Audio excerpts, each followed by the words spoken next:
program features live coverage of an African safari and may include animal kills and carcasses. Viewer discretion is advised. Well, good afternoon everybody, and welcome to a rather grey, gloomy start to our afternoon. We've got a bit of a there's a very, very good welcome back to be here in Djuma once again. Last time I was here was last year, which is, I suppose, very nice to be back. My name is Tristan, and on camera this afternoon I've got David. So nice to be back with David. As you can see, Dave's got a little owie on his hand, so he's got his bandage on. He's telling me all about it. David has been trying to get rid of the festivities of eating and has been at the gym, and he lifted a weight that was too heavy and he's damaged his wrist. Not good, David. But we are coming to you live from South Africa and the Masai Mara. And that means that you can interact with us. So remember to use hashtag SafariLive on Twitter or at FC on the YouTube chat. Keep it relevant, and we'll try and answer as many questions as possible. Now, I was saying that we have a Wahlberg's eagle that is maybe one of the actual fledglings from the nest that's not too far away from where we are. I wanted to come this area purely because when I drove in this morning, when we were on our way in, there it goes, it's going to fly off. You can hear some of the birds are going to go crazy, particularly a starling and a roller that are not very happy and we might dive bomb it as it goes. And there's a starling there that was making a lot of noise. But the reason why I wanted to come here earlier is we heard some squirrels alarm calling, and I was hoping that it might be Hosanna. I know that he was seen at the dam this morning and he was chased off by the lions, and when we came in this morning on our way back, there was some kudu and some waterbuck that were all staring into a bush in this kind of vicinity of where we are, just off quarantine. So I was hoping that he might be around, but I think that they were actually shouting at the Wahlbergs instead. So we're going to carry on looking. He might maybe have gone towards Galagopan. That's probably a good area to check for our young prince. I'm quite keen to see him because I would imagine that he's a lot bigger than the last time I saw him. So that's going to be the plan for the afternoon, as well as just to take in all the nice things about summer and all the birds. But while I head off and try and see what I can find, let's send you across to Sydney so he can say good afternoon too.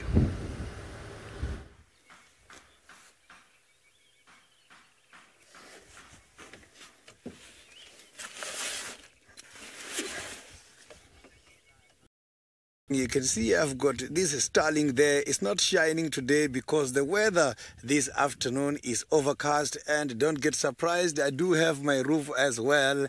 Good afternoon, and most of all, welcome to the beginning of our afternoon safari. This is Sydney Fumunani Mikosi, and I'm traveling with Craig. We are going to be with you this afternoon, and we'll try by all means to get you see quite a lot of interesting animals. As usual, the signature I have just shown now indicates the cats. You can see behind me, I have got the unkuhumas who are very much pretty relaxed at the moment. They are now in the middle of their sleep. One of them is stretching a little bit there. You can see another one is also doing the same. I haven't seen the unkuhumas.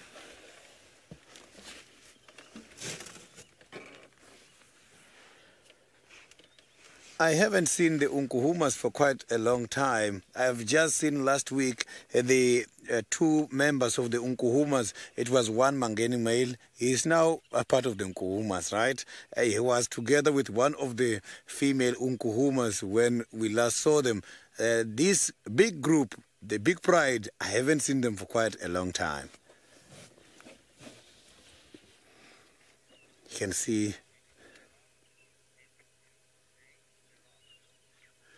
a giraffe girl. They have been here all day as Steve got them here earlier this morning, and they're still more or less drink because they're just about less than 120 meters away from the Vietela pen. I can even see one of the impalas right on the other side. This impala was making his way down to this side, and since he spotted something this side, he's just there. He's trying to look everywhere. And he doesn't want to come this side because I think he's smelling danger.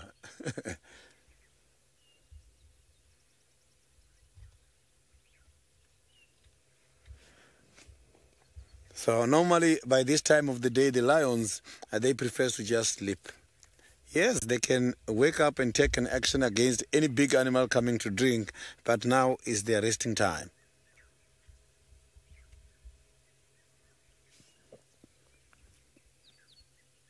So they also deserve to rest, as most of their activities and operations is taking place at night.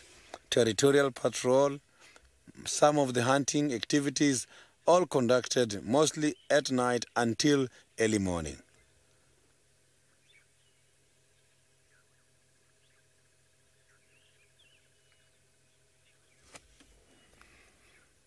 So they have just proven to us this morning that indeed when it comes to early mornings is their time to rest, because they have been here, according to the dam cam, from past 5. We need to go to Tech Loop. So now let's quickly go to Tech Loop, as we are having some technical difficulties.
Hello, and jambo everyone.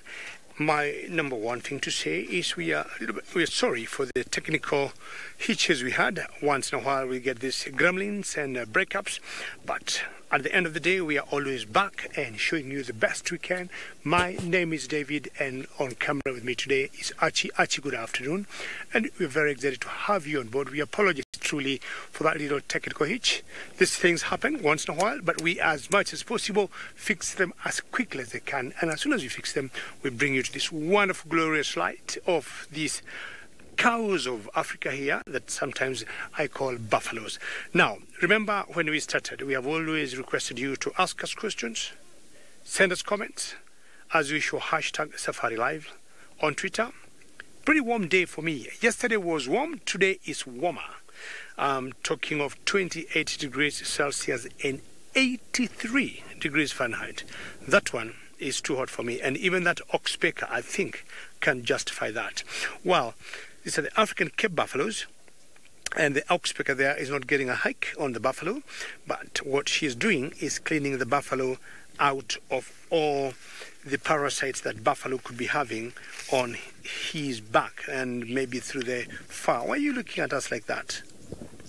Well, it could be a young girl by looking at how her horns look like, because males have a lot bigger horns than the females. Well, we're coming to you live from the Mara Triangle in Kenya, and now that is a boy. You see how clever Archie is, because we had a girl and Archie had me talking about a boy. Now that's a boy. And now look at the carving of those horns and look at the size. That's what tells them apart. Boys are bigger, heavier, and more curled, and especially where they meet on top of the head, they're very wide, and occasionally or always we call that a boss. And I'm not sure you can remember the face of the first one we saw, the girl. To me she looks more friendly, but in general the boys, the bulls, look at those two faces. And I want you to ask you a question: who looks more friendly?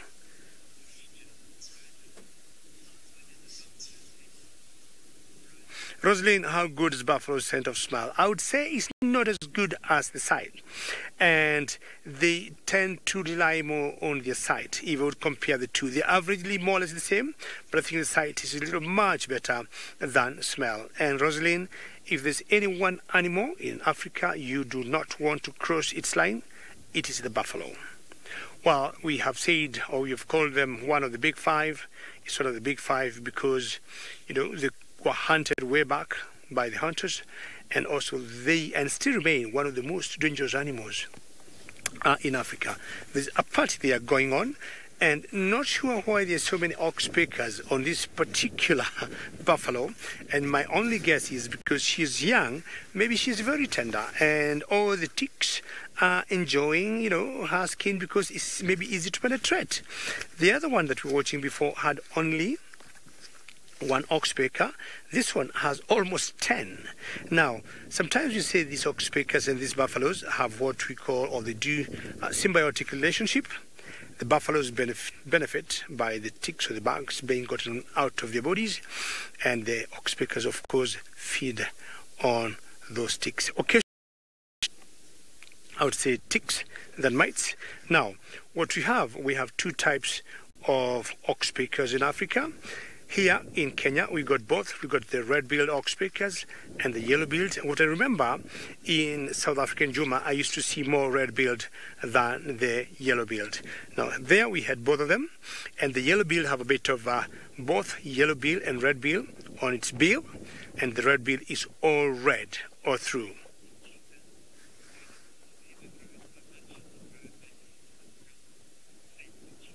Fancy cheetah, that's one very interesting question. Now, those horns that you see there, it depends, of course, on the lineage or looking at the genetic standpoint, how they'll grow. But in general, they do not get back to growing the skull. We have seen them going or curling, almost touching the skull, but actually they do not. But somehow they get pretty close. Excuse me about my head, but it's more, look at that. Yes, Archie just, ooh la la. You see that one there, Fancy cheetah? You see how they've grown backwards? And this is just a little unique. And I'm not sure, it reminds me of what animal in Europe or North America that will have the horns growing backwards like that. But ideally, they never grow back to the skull. You'd imagine them trying to dig back in the skull, which definitely would be a disaster because chances are that animal will not survive. Lots of buffaloes here, and the lions in Juma, I know more often than not, they'll hunt buffaloes than anything else.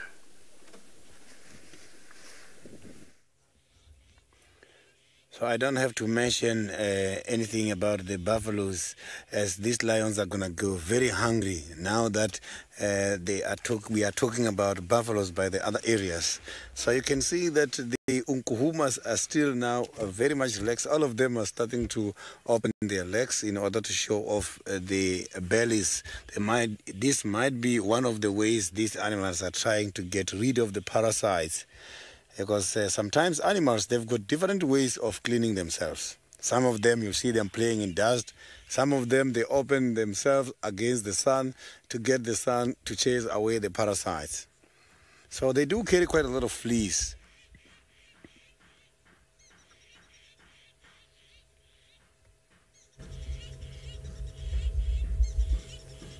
So at the moment, I've just heard the two francolins making some of the warning calls by the northern side of where we are. Normally, francolins, they are ground dwellers, and they go up in trees for safety purposes. So this kind of francolins, if there is an animal, whether predator or not, walking close to the nest, their nesting areas, you will hear them giving some of the warning calls. Maybe it was because of the impala we saw earlier, or maybe there are some other impalas right in this area. We don't have to undermine the francolins. As some of those animals who has been assisting me a lot, they are always making my job much more easier.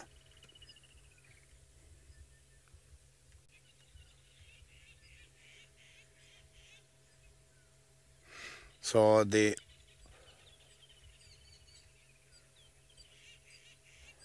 Monique, the fleas, they are very much tiny and they don't grow big. It's just that here where I am, it's difficult for me to demonstrate with any of the things. As here, I'm right close to the unkuhumas. I was gonna come out if it was safe and show you at what size we can see the fleas. They don't grow very big, but the infestation of the fleas can cause the problem to the animals. That is why these animals, such as lions, animals such as the hyenas, the dens where they are hiding their babies, they keep moving a lot, not only because they are afraid of the predators coming to predate their babies. The thing is, the fleas as well, when they are getting too much, they must move their babies so that they can leave behind the fleas and go to somewhere else. And as soon as the fleas clears by the den, they will come back again.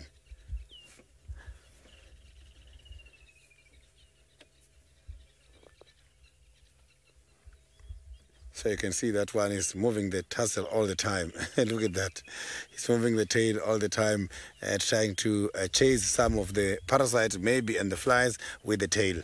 So if you look at that lion we're seeing now, that tassel we're seeing there, these animals are not born with these tassels. They are born with just a straight tail, but when they are growing, when they pass a couple of months, is when you will see the development of this tassel. It's like a bony structure at the tip there. And if you check the lion, which is much more on the right, the Mangeni male, I will show you the Mangeni male now. You will see the tip of the Mangeni male. Apologies for that pole. That is the tip of the Mangeni male. You can see that it's not that very bushy because it was affected by mange. So the lack of hairs by the tail is as a result of the mange, which is resulted from some of the parasites, which are the mites. So, but now I can promise you the condition is way much better. Yes, they are looking very much thin at the moment. You can even see the ischium, the bone which is showing there that they are not in a good condition. But the skin, you can see that is starting to recover a little bit. It used to be very worse. They were not having some hairs on some parts of their bodies. And they were every time scratching against the ground because this mange is associated with severe itching.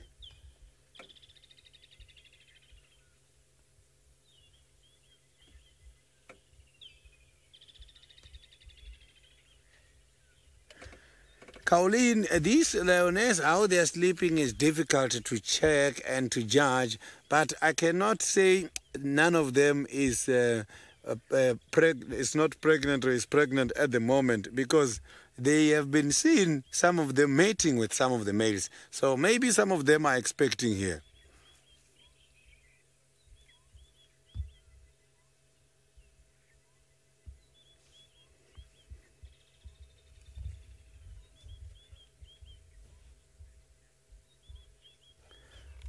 Bonnie, the bushy tail is quite a very interesting question to ask. This kind of disease affecting this lion is the first time I am experiencing it to these lions. But considering the fact that these other hairs from the body itself is recovering, maybe we might see also the bushy tail, the tassel at the back of the tail coming back. But if it doesn't come back, it will just stay like that, short and a tip black.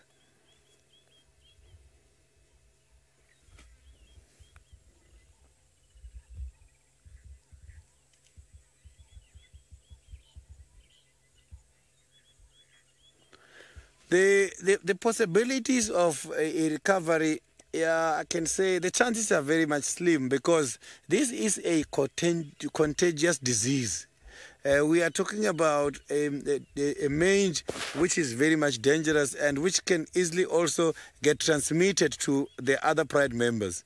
Here at this stage, I can say there is a risk amongst this lion pride.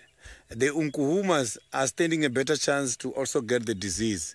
The animals who feed together, animals who play together, and who drinks together by the same water sources, and they also sometimes share the breath. Chances of them getting the disease are very much high. So if these lions recover from the mange, the possibilities of them getting it again, they are high. If the transmitter, the scabies, those mites are still in the area.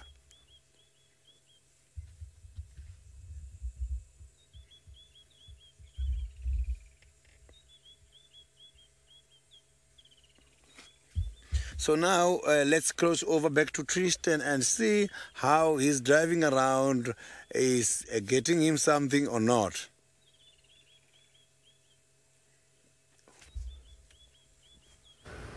Well, so far my drive has been very pleasant. I'm thoroughly enjoying being back. It's kind of taking a bit of time just to settle and to try and kind of remember all the sounds and things, because it's, you know, when I left it was still incredibly dry and it was really kind of looking quite desperate, and there was not even a woodland kingfisher around, and that feels like very many months ago, doesn't it, David? So nice to come back and it's green and hearing all these birds singing and calling, and so just to reacquaint with all those kind of different calls, because it's a very different sound than what you hear in the Mara. The Mara's got a lot of different birds than what you hear in this part of the world. So it's been really nice. I took a little small walk around Gallego Pan just to see if there was any sign of Hosanna, so really nice to kind of just get a bit of foot time as well. And it's always, I find, the best way to kind of settle back in is just to spend a few moments on foot, just to kind of reacquaint yourself with what's going on. But I did see, there it is, you see it, David? Now hopefully it's not going to run away. There's a little steenbok that is sitting behind some foliage, a male steenbok, we can see with its horns. Nice to see these guys again, and they, I'm sure, are looking in a lot better condition than the last time I saw them. They were at the end of the sort of dry winter period, and most of the animals were looking a bit scrappy and looking a lot better now that there's a bit of greenery. Now what are we doing?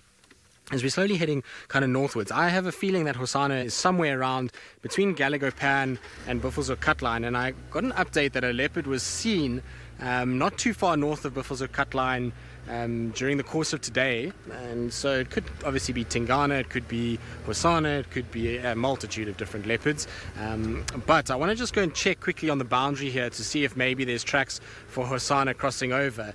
David said to me that there's also an elephant over there, so we'll go spend some time with them, but David said to me during the course of the day he had a lot of birds alarm calling and making a lot of noise around Gallego Pan, which, I mean, would make sense if it was Hosanna, if he was chased off by the lions from, if it was him, at Pan, and he was pushed northwards. This would kind of be the area that he would head, and he would often then go towards Gallego Pan and then might just walk straight north. It also could obviously be Tingana. We know he likes to spend time north of Tambuti Dam too, and even Mfokazi gets seen there, which I'm sure no one's really thought about for quite some time. But so I believe a lot of you are joking about the fact that you think the leopards might come out and say hello. Well, I hope so. It would be nice. It's been a while since I've seen all of them, and so I would like to see a couple of leopards fairly early on in the cycle, but I'm sure we will. I'll just be patient and hopefully they will come out. It's a game of kind of cat and mouse, so to speak, and at this time of the year it's a lot harder to actually find them. The vegetation is so much thicker, ground is harder, there's a lot more water out in the bush, and that makes finding things like a elusive leopard a lot more tricky, but we'll definitely persevere and try and give it a bash.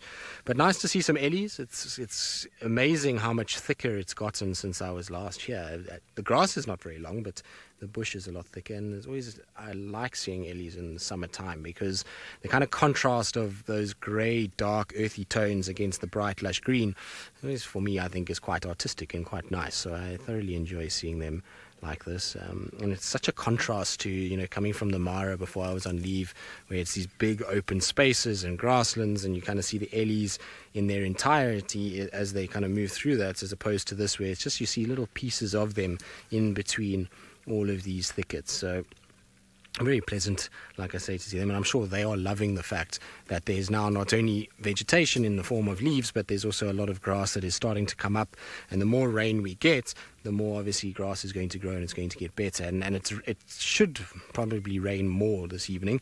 On our way from Johannesburg this morning it rained the entire way, so all kind of 500 and odd kilometers it rained the whole way, and so I'd expect us to get more rain. It's also still very, very humid this afternoon. As the kind of sun is starting to break through, it's getting a lot hotter, and often when that humidity increases the way it is at the moment, then you often get rain that follows that. So that'll be really nice if we get some more rain. Obviously it'll lash everything up even more. So, Nico viewer, is this elephant alone? No, it's not. We are here with it, providing it company, and then it's also got a friend on the other side. So it looks like two young bulls that we've got at the moment.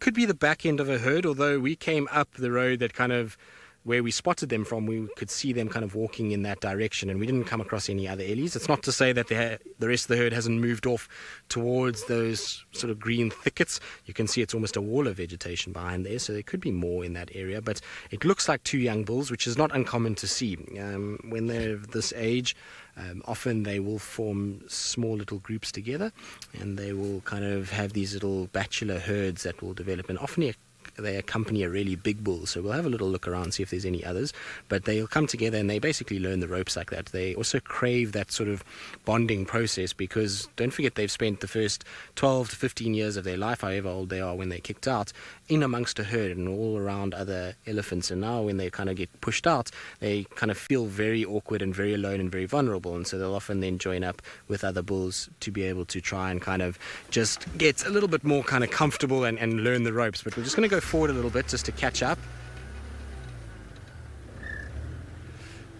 Rosalind, it's unfortunately an impossible question to answer, and I'll tell you why shortly. I'm just going to go a little bit further forward before I answer it. So, Rosalind, the thing about Djuma is that Djuma is let me go forward a little bit more. Sorry, we've got the poles out because we thought it was going to rain, so I do apologize if you see a pole. It's for our roof. The thing about Djuma, Rosalind, is it's a very small area in terms of the percentage of the total kind of area that these elephants can move in. The Kruger National Park system that goes into Zimbabwe and Mozambique is massive, and it's, there's a huge amount of space. So even just the South African kind of portion is 4.4 million hectares, and we are traversing an area that's about 1,500 hectares. And so there's a lot of movement of elephant back and forth between these areas. So they'll go from the Kruger National Park onto Djuma, and then off to Nkoro, and then to Londolozi and Singi, and they'll kind of move around a lot, and that number will change all the time. So we're right on the northern boundary. These elephants have only just crossed in, so to know exactly how many ellies you're getting at any 1 minute on Djuma is almost impossible. But what I will tell you is that within the Kruger Park system, so within this massive ecosystem that we've got, there is probably between 18 and 20,000 elephants, roughly that amount. So quite a large number. In fact, it's a very healthy population of elephants. And it will ebb and flow as to how many come through into the Sabi Sand and Djuma area. You'll find certain times of the year, we're going to go to a time now where we'll get an influx. As all the marulas start to fruit and drop their fruits, you're going to start to see a big influx of elephants that are going to come into these marula belt region, which is basically from the Sabi Sands all the way through. It goes over the Sabi River and then down towards the sort of Mozambique boundary, and that is one of the highest densities of marulas in the world. And so you'll find that they'll all kind of come into those areas to be able to feed off those, and then you'll find, in other times they'll all start to move off. So it just depends on time of the year as to how many we've got. Sometimes there can be 400 or 500 on Djuma, sometimes not even one. So it's a very kind of variable thing. Right, our Ellie is slowly going to saunter down the road. We'll sit with them for a while longer. It's also a good place to listen out if we can hear any signs of alarm calls. And so while we do that, let's send you back across to Sydney, who doesn't have to listen for alarm calls because he's got his predator right in front of him.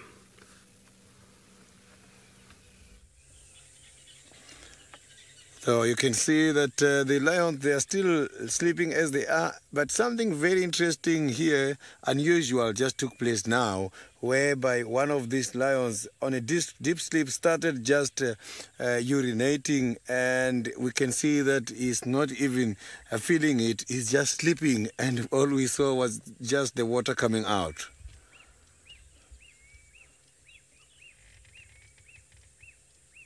So the one we are seeing now, this one who's got the front leg just on the chest.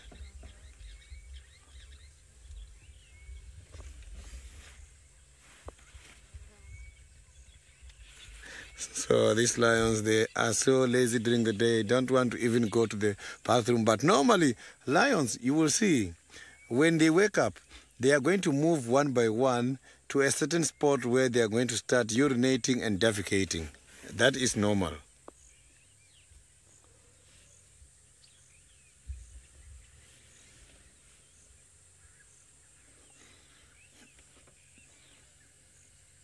I can even pick up now this scent from the urine. It is quite a very strong scent.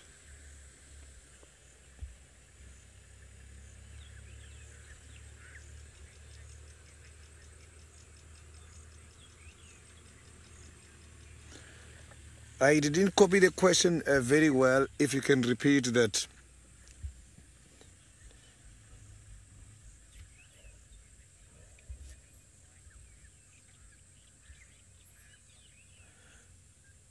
Romate, the mange, I'm not too sure if they do end up having the white mange. Because this kind of disease, we normally see it affecting the dogs. Yes, it does affect cats like we're seeing now, but to the dogs it's very worse. And there are different types of mange. And this mange is not the same mange. This is called a subcoptic mange, and some of the mange are much more domestic, which affect the domestic animals.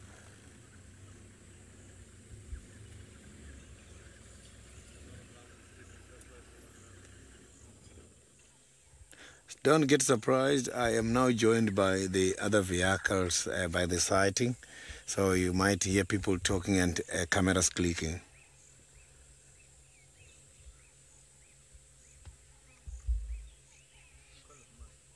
So these lions don't want to move, and now the sun is starting to come out.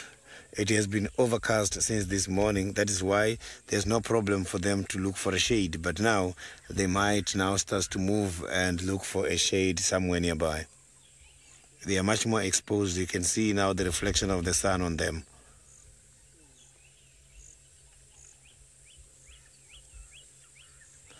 So if you look at how they're sleeping, they don't look like living animals. So it's difficult for something like an animal which is not aware about their presence to see, unless maybe the wind informs them.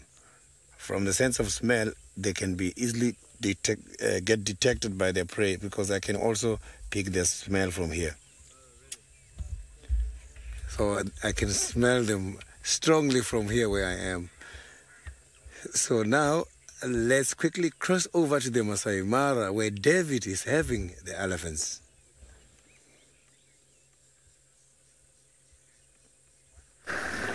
Very good. We have decided now to look for something else. And what I'm doing today, it seems I'm only doing the big mammals. When I finish the buffaloes, my eyes are only seeing big animals today. And we've come across this huge herd of ellis, which is giving lots of benefit to the white birds down there that we call egrets. But now the relationship between these egrets and the oxpeckers that we saw earlier is quite big, because the oxpeckers need to get on the bodies of the buffaloes or whichever animal to feed or to get their prey. But now the oxpeckers is a little different feeding arrangement here. They have to wait very patiently for the ellis to uproot the grass, to kick the grass, to move anything, any bush there with their legs or with their trunks, and then some insect will jump up, and that's exactly what that egret is trying to do. So the relationship here, we will not call it symbiotic.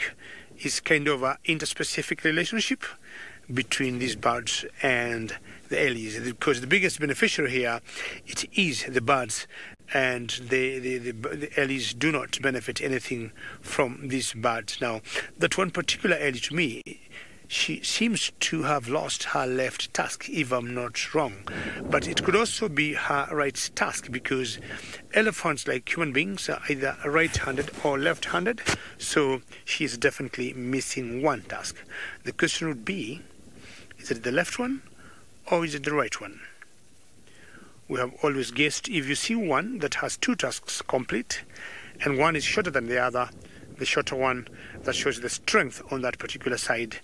And these two guys here, how funny, or three of them, how they have lined up to feed with not any tusks, zero tusks. How funny are these calves here, how they lined up and showing their parents, we can eat, we're becoming independent.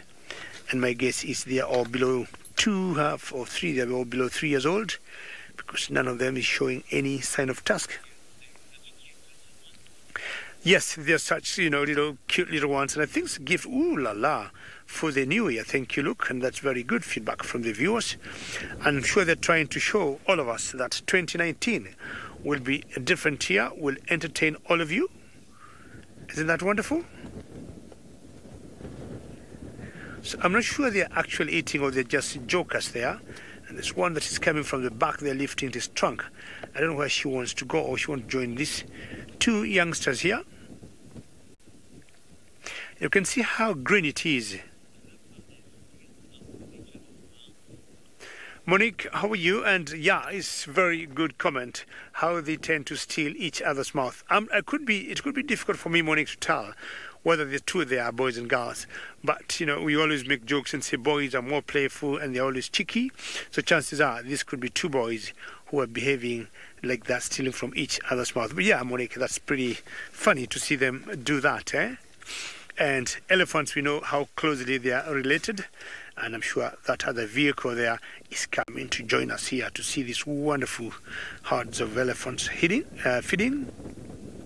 So the left one, the left tusk is definitely missing. So if it could be she was born like that, or maybe along the way she lost it, maybe through a fight, maybe trying to break something, or, you know, so many things would have happened. But the one that's remaining seems to be pretty solid.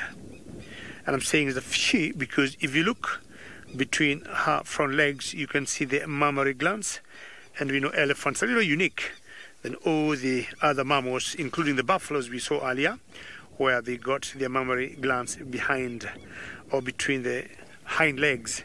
But for elephants, they are always placed between the front legs, which is quite unique of these cows here.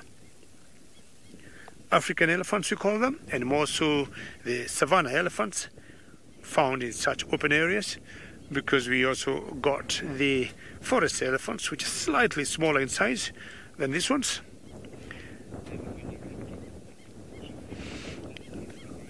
And as Archie's showing us, this is a huge herd.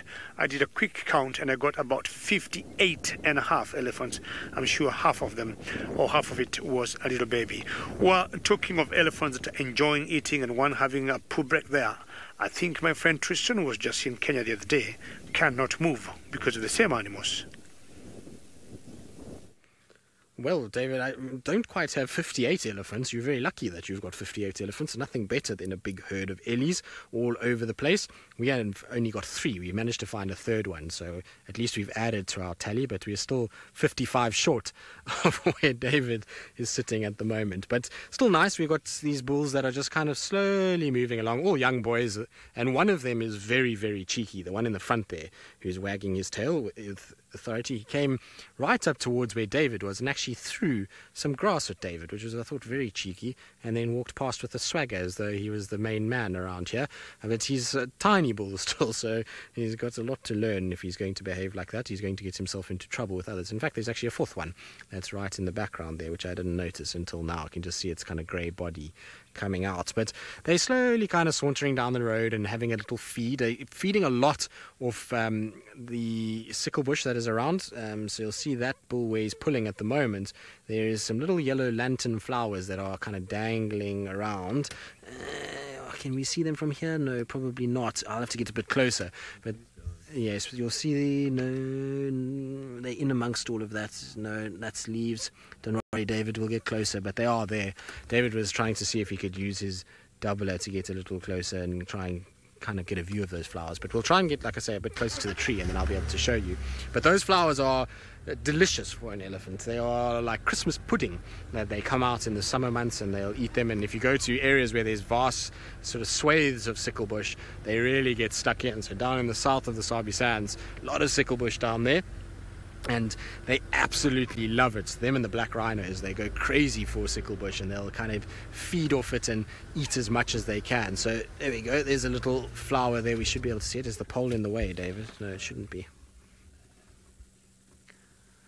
Well, yes, there are poisonous bushes that are out here. Funny enough, while I was on leave now, I saw quite a few down in the Eastern Cape where I was on leave. There was, I know that's not in this area, but I saw, just reminded me of some of the poisonous bushes that we get here. But I saw quite a few flame lilies, so they can be quite toxic. And you should start to see them out here. You'll get them every now and then. Tamburtis are toxic. What else is a quick and easy one off the top of our head? Just trying to think now. Why have I gone blank? I'll have to reassess this. I've got holiday brain. You have to forgive me. It'll take a few moments for me to kind of get back into it. But there are a number of them. There's lots out here that can be toxic towards you. Particularly, there's a couple kind of creepers as well. So lucky bean creeper can be very, very toxic. It's got a little toxin in it that can kill you. There's a few. So there's a number of different plants.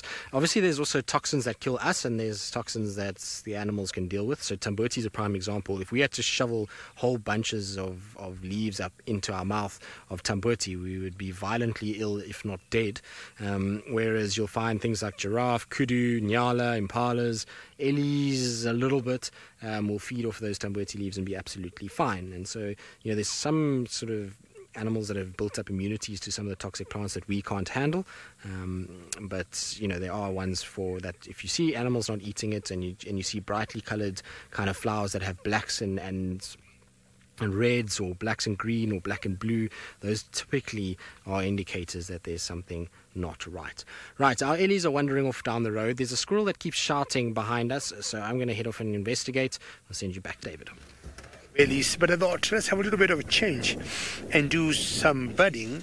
And we got a lapwing there, and this lapwing, she's not very happy with the elephants, because in general lapwings tend to nest on the ground. And this particular lapwing, I think she is a bit worried these elephants do not step on her eggs or maybe crush her chicks if she would be having any on the ground there. This is called a white-tailed lapwing, and she's just a little bit worried of these elephants because of either moving too close to her eggs or nest. But what would happen, as small as she looks, should she feel quite threatened or quite, worried that might happen, she'll just go buzzing at the elephants and just go flapping her wings and shouting and screaming. And because as much as she is small, then what the ellies will do, they will not want to take her nonsense. And they think she's quite irritating, and they just have maybe to go in a different direction. And that way, she is going to protect her chicks or her eggs. I had moved a few meters away, and I thought, no, let me come back to these ellies, because I'm seeing, a great sighting, and looking at the contrast of the green, the ellies, the trees in the background, or the dried, broken logs there. Look at that beauty. And these calves here, being so playful, is such a herd that I have not seen for quite some time. I mean, elephants, I see them almost every other day. But I think this is pretty special sighting. Remember, our drive is always very interactive. Should you have any comments, any questions, please send them through. #SafariLive on Twitter.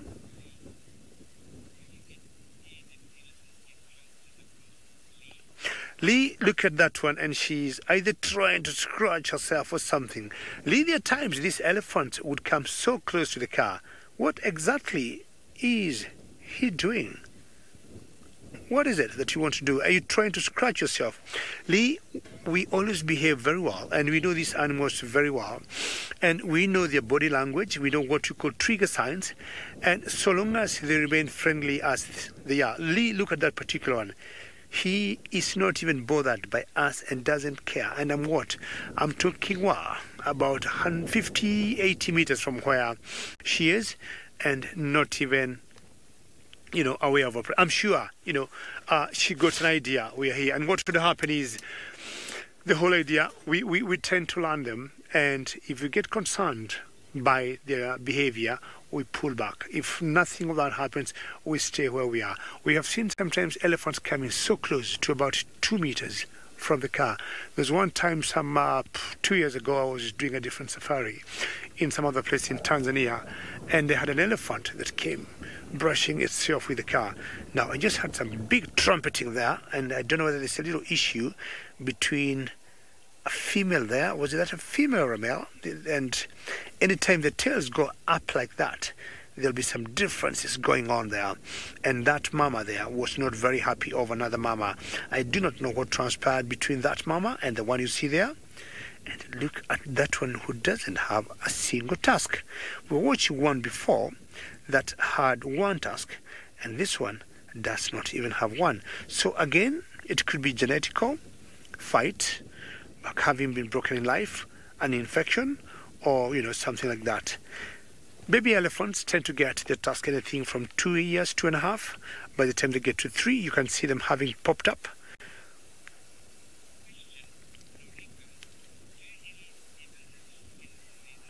Niconico ellies, do they ever have skin disease? I'm trying to compare ellies to buffaloes, because buffaloes, we definitely know Niconico gets lots of skin diseases, buffaloes. And elephants, I do not remember Niconico. I might have to apologize, because, and if they do, it's very minimal, and I would say it could be, say, on between, their legs and their bodies, because you look Niconico at an elephant body, the skin is always looking the same. I'm trying to walk back Niconico and not remembering the last time I saw an elephant with a skin infection. Unless it's a bite, I highly doubt. It's possible, Niconico, it's possible. They would get, skin infection like, lions with mange, buffaloes, they get, lots of that. But I do not read. Bridget, we're going to go back to that elephant, and either she got what you'd call mashed, and oh yeah, the white on the corner of the eye. Like human beings when they get, when you wake up in the morning and you haven't done your eyes very well. I would guess that should be the same thing. And from the elephant, I think that dripping, it's more solid and maybe needs a bit of cleaning or a bit of brushing.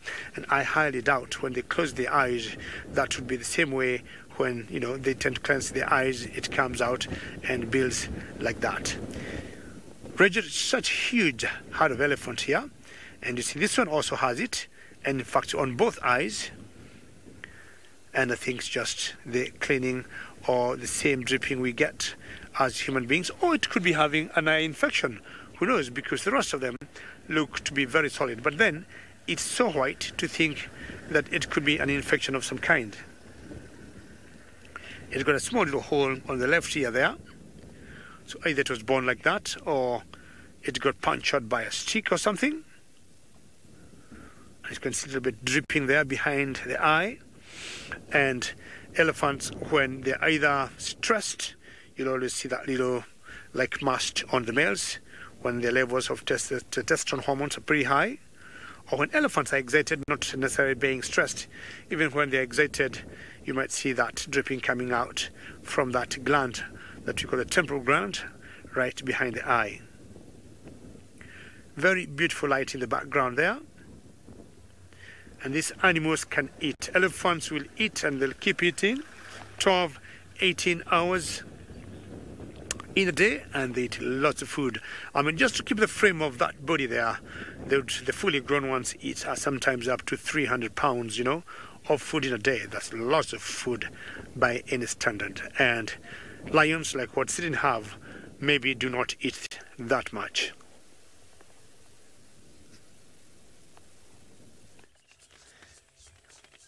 You can see lions, they love each other. Look at these two, the way how they are hugging each other while sleeping. The other one is even now breathing from the armpit of the other one, holding just by the head. So lions, they do take care of each other. You will see them grooming each other. When they're doing that is when they're building the relationships, is when they're solidifying the relationship they have with the other pride members. So that's why you can see them sleeping like this. Look at how these lions are sleeping. This is a demonstration of a very good relationship.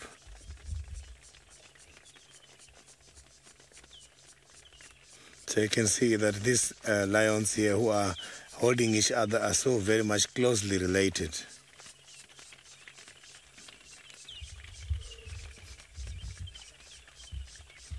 You can see now when they are so very close like this, that insulates them and it brings them quite a lot of heat. So when it's hot like this and they're holding other like that, I'm sure now there must be quite a lot of heat generated there. So the rain is drizzling at the moment here where we are, and I can start picking up a very strong scent from their hairs. So the lions, sorry, the lions after the rain, they don't really smell nice. I can smell it here now.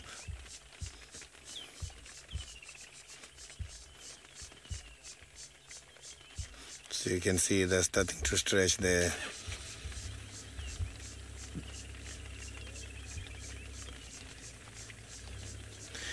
Bonnie, the Mangeni males are forcing themselves into the Unkuhuma pride.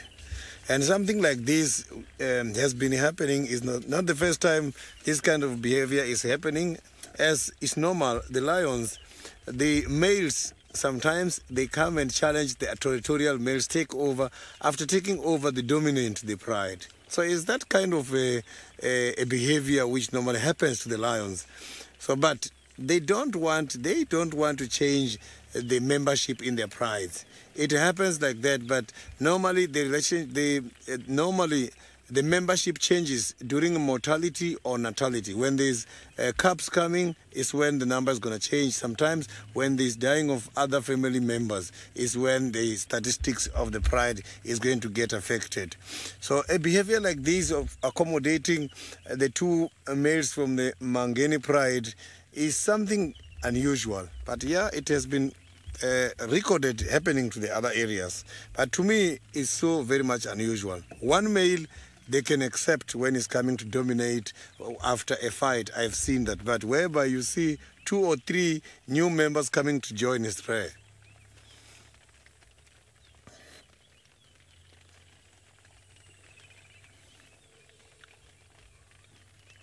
So maybe they might move at any time now and find some of the shade. I can see that this rain is drizzling and is getting too much. Oh, another one again, just look at that. You see the lions when they're sleeping, they don't want to go to the bathroom. Look at that. You can see he's now having a wee there. Look at that. So is even waiting the other member there, and that member is not worried. So earlier on I indicated we saw this. When this lion was turning, I just saw the water spreading. Now you can see that this one doesn't want to move to a secluded space for urination. You can see the ground is wet there.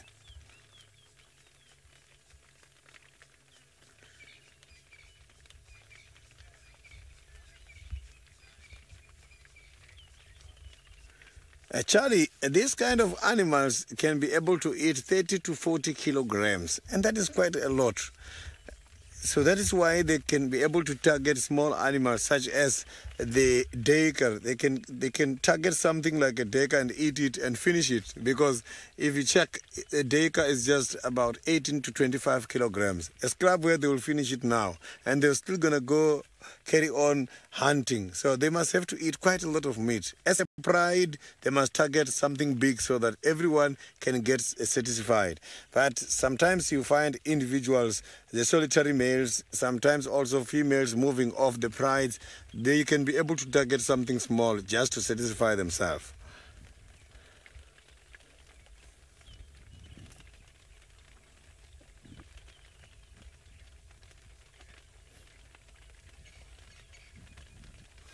So now I can see Tristan is very lucky with the elephants this afternoon. While waiting to see if they're going to wake up and drink by the nearest pen, let's cross over to the elephants. Well, Sydney, ours are doing what elephants do best. They are absolutely munching away at copious amounts of vegetation in this, well, it can only be described as good elephant weather.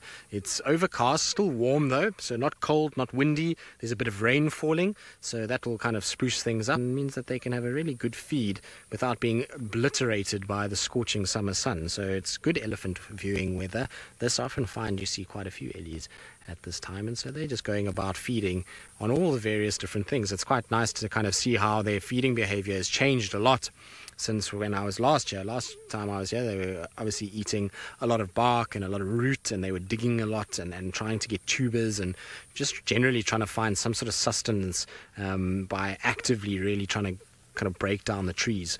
Whereas now, most of their feeding behavior that I've been watching since we've been here has been on very small shrubs that are just starting to grow and various little grasses that have started to seed. And a lot of the guinea grass I can see is already starting to seed, and so they'll be eating that. That's very, very tasty. And so they're a lot more focused low down than they were when I was here last. And so really kind of nice just to watch them. This particular one is obliterating a whole bunch of young weeping wattles that are growing. You can see it's being shoved into its mouth at a rate of knots, and it's going along and just kind of breaking up all the little ones and sort of shoving them in. And it's a clever tactic that they use. They'll do that quite regularly. They'll also do it with various acacia species when they're still small and young like that. It's the tastiest, and then they'll kind of eat them. But you can see it's still a lot of bulls, and this is kind of attached to the group that we had earlier. So we kind of left those, and then we went and checked Tambuti Dam quickly in case there was any sign of a leopard coming back over. The report that we got earlier, so once we went off air, I kind of tried to find out a little bit more, but what I got was that the leopard was seen moving southeast from a junction just on the northern side of Tambuti Dam. So that would be basically back towards the dam and to this road that we're on right now. No tracks seemingly have crossed over as yet, and so Aubrey's going to go and quickly just have a little look there and check. And so that's why we're still hanging around with the Ellies, because I'm hoping that if we sit here for long enough, we might get a squirrel alarm call or an impala alarm or something that gives away where this leopard is. But I don't think it will be too far from this area. I think in all likelihood this leopard is going to be kind of moving in this general vicinity. Often find leopards kind of following in behind Ellies, particularly curious leopards like Osana. So it could be him, could be Tingana, like I say. They weren't sure if it was male or female. They couldn't really tell me. So I suppose it could be a female, in which case it would be a shy one. But from the reports, it sounded like it just ambled its way along and wasn't really too fussed about kind of being seen, which would mean that it's got to be one of our boys in all likelihood that's kind of chilled. I suppose Tundi has been seen up this way once or twice before as well.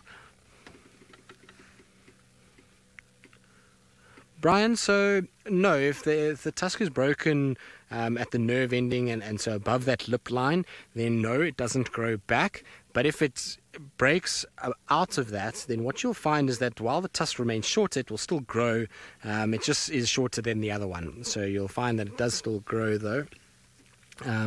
But if it breaks right up towards the sort of where it goes into that lip, then you generally will find that that's it. You will not see the tusk grow back again at all. It damages the nerve and the root system, and that's the end of that, unfortunately for them.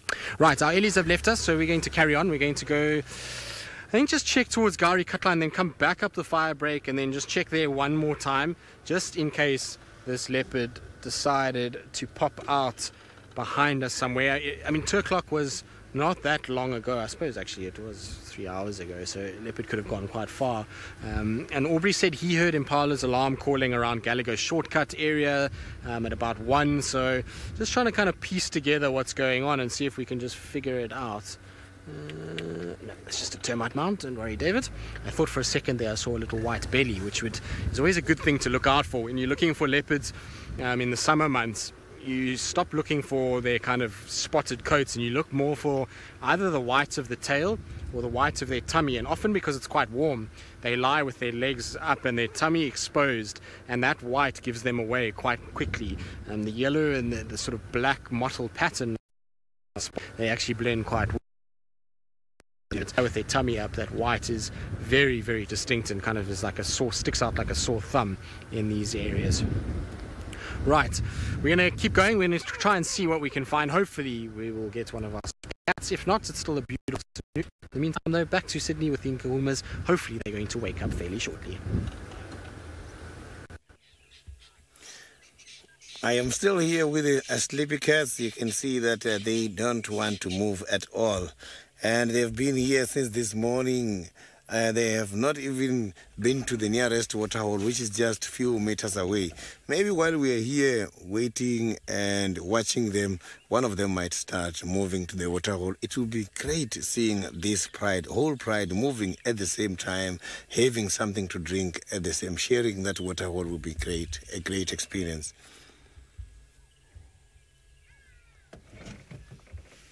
So I'm just trying to check because I heard again the guinea fowls, the francolins were calling behind the bushes by the northern side of where we are. And that is where normally these leopards and other animals coming to use the water holes are approaching from. So I'm not seeing anything at the moment, but if I see something, we're going to show you. So here we are is nice. It's a very good spot because we can see animals approaching, not only the lions we are having here.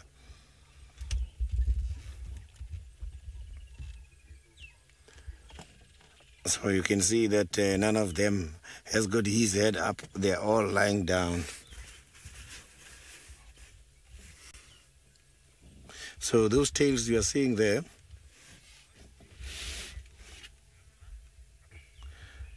the lion's droppings, that is quite a very interesting question. The lion droppings has got different colors. It is determined by the age of the droppings, and is also determined by the day the droppings are coming out after feeding. So the lion droppings at the beginning after a kill is going to be dark. You will see it dark black because of blood, and it doesn't smell nice at all. I will give you a story while I was on a game drive some years ago, and lion just defecated after we followed him for a long distance until the guest I was driving asked me to leave the lions for us to go because it was so bad. So the droppings for the lions, they don't smell nice at all. So as time goes on, because the lion starts feeding from the intestine and they get the blood also from the liver, then they eat the meat and they crush the bones. At the end, you will see now the droppings coming out. It's going to be green. And when it's green, when it's dry, it's going to turn white. So you can see that to determine the color of the droppings, you have to check the age of the droppings. After a while, it changes color because of the sun. When it's evaporated, when everything is evaporated, it's going to be a scut, which will be dry. And still talking about the droppings, you have to be careful when handling the droppings of the carnivores and omnivores because they carry quite a lot of zoonotic diseases. Zoonotic diseases are the diseases which can be transmitted from animals to human beings. If I want to talk about droppings for the lions now, I have to use a stick in order to point them. I don't have to crush them. If I crush them, I must have to make sure that where I am standing, the wind is depositing away the particles, small particles from the droppings, because if I inhale them, I'm going to also have problems. So we don't have to ingest anything to do with the droppings of omnivores and carnivores because they are rich in bacteria and dangerous diseases.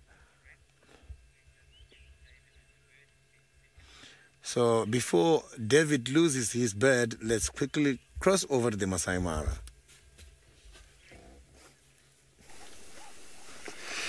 Well, I thought if I don't see cats, and I'll only specialize today with the big mammals, and from the big mammals I think I'll keep not doing bats because I found one of the most beautiful parrots you'll ever know in Africa, and this is a brown parrot. Let's just listen to her.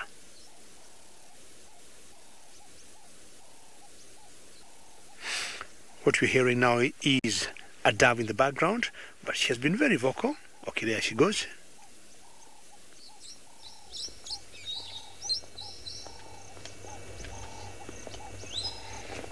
Very good. I hope she's going to be a bit loud. And yeah, look, the final control says we can hear her. You dove, please keep quiet. So she's now trying maybe to preen her feather. There she goes.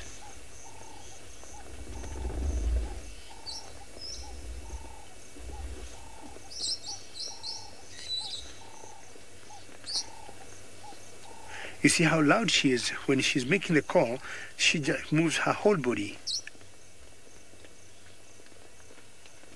Now, sometimes when I look at these birds, what I see in this particular parrot, I see black, I see yellow, I see green, I see, you know, how they end up to give them names like brown parrots.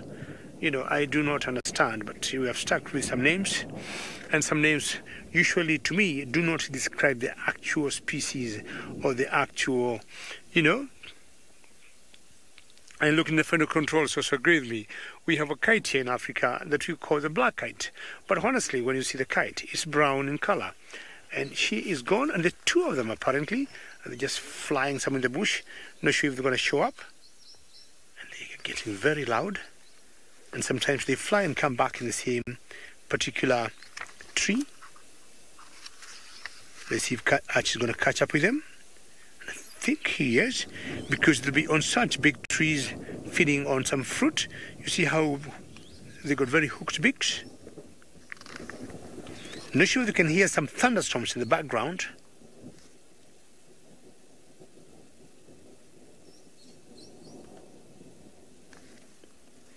And we have been having some, yeah, there they are, hiding somewhere there. We have been having some short rains, and they have given us a whole 1 week plus break without any rains. But we just started seeing very funny looking clouds, because any temperatures of over 80 degrees Fahrenheit, over 20 degrees, it's pretty scary. And we want to move now. And also we need to monitor how it looks like, because it has started to fall. And we might be at any one time bringing down our flaps. Let's see how it behaves, because here I have always said when it rains, it doesn't rain cats and dogs, it rains elephants and buffaloes. We have seen that a couple of days, that when it rains sometimes you bring the flaps down, and because you've got a very expensive equipment in the car and you got these antennas on top of the vehicle, we'll always have to power down, unfortunately, at times. But the times we get rains just comes and just passes, so we just want to monitor. Sorry, what did Vicky ask? Look, I'm sure Vicky has a question there. Can something what?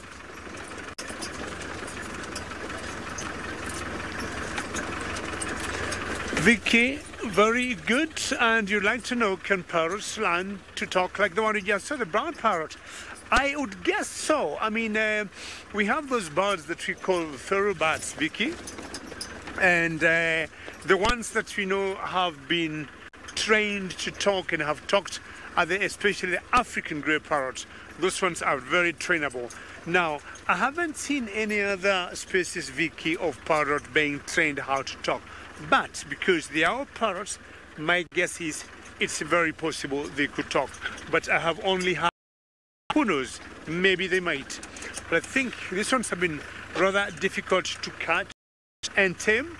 And also, we think maybe it's not a very good idea, because once you open a window like that, people will always be tempted to do that, and you'll be ending up with a lot of trading the parrots as pets, and will have like interfered with the wilderness. And Vicky, as you saw us, or as you saw me showing you those parrots there, I would imagine they will not be there because people would be trading with them as pets to train them, and some people making money. Alrighty, so we'll keep moving and watching the rains, and hopefully it doesn't get to where we are. And I think Tristan is not doing mammals now, he is doing reptiles, right?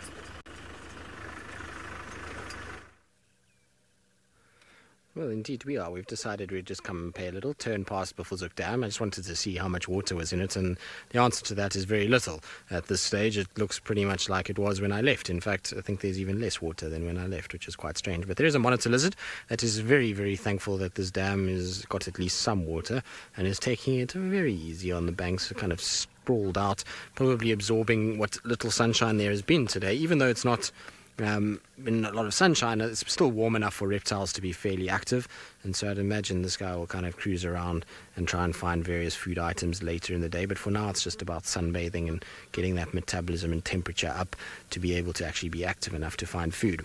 What is active is, and what is quite amazing, is not so much the monitor, but the water at Buffelshoek Dam is absolutely kind of heaving with terrapins. There are terrapin heads absolutely everywhere.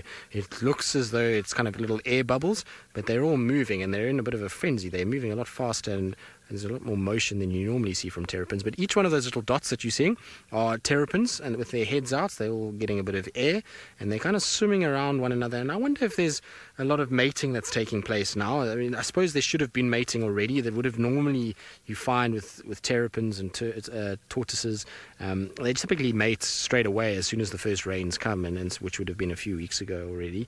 So I would have thought a lot of them would have mated, but maybe just because of the lack of actual standing water these guys are all kind of pushed together, and maybe that's just getting everybody a bit riled up, and the humidity in the air and the fact that it almost feels like rain is about to happen, maybe that's triggering them to be a lot more active. But amazing how many heads just are kind of coming out of the water. You wouldn't expect there to be this many terrapins. I wouldn't want to go swimming in here because they'll bite you in all the places you don't want to be bitten. You can imagine exactly what I'm talking about. Terrapins have a nasty habit of going for all the extremities, that's for sure.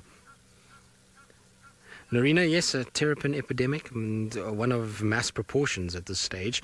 Like I say, they're absolutely everywhere, and it would be quite tricky to kind of get through this. I would actually really like to see an elephant or something trying to wallow in this, because I think it would be quite funny, because these guys would try and pick at any of the parasites that are on them, and they've got a sore little bite. They've got a very hard-edged kind of beak, much like a tortoise or a turtle would have, and it's quite sore. You can often see when buffalo lie in water like this, they get picked by these guys, and they flinch every time it happens. And I don't think you'd want to be a lonely buffalo to come into here, because you're going to be attacked. It would be like a group of piranhas that would strip a buffalo to its bones, I would imagine, especially if they're hungry enough. But lots and lots and lots of them. I suppose, like I say, it's from the rain that's been around, and probably have congregated here, and have lots of mating that's been taking place.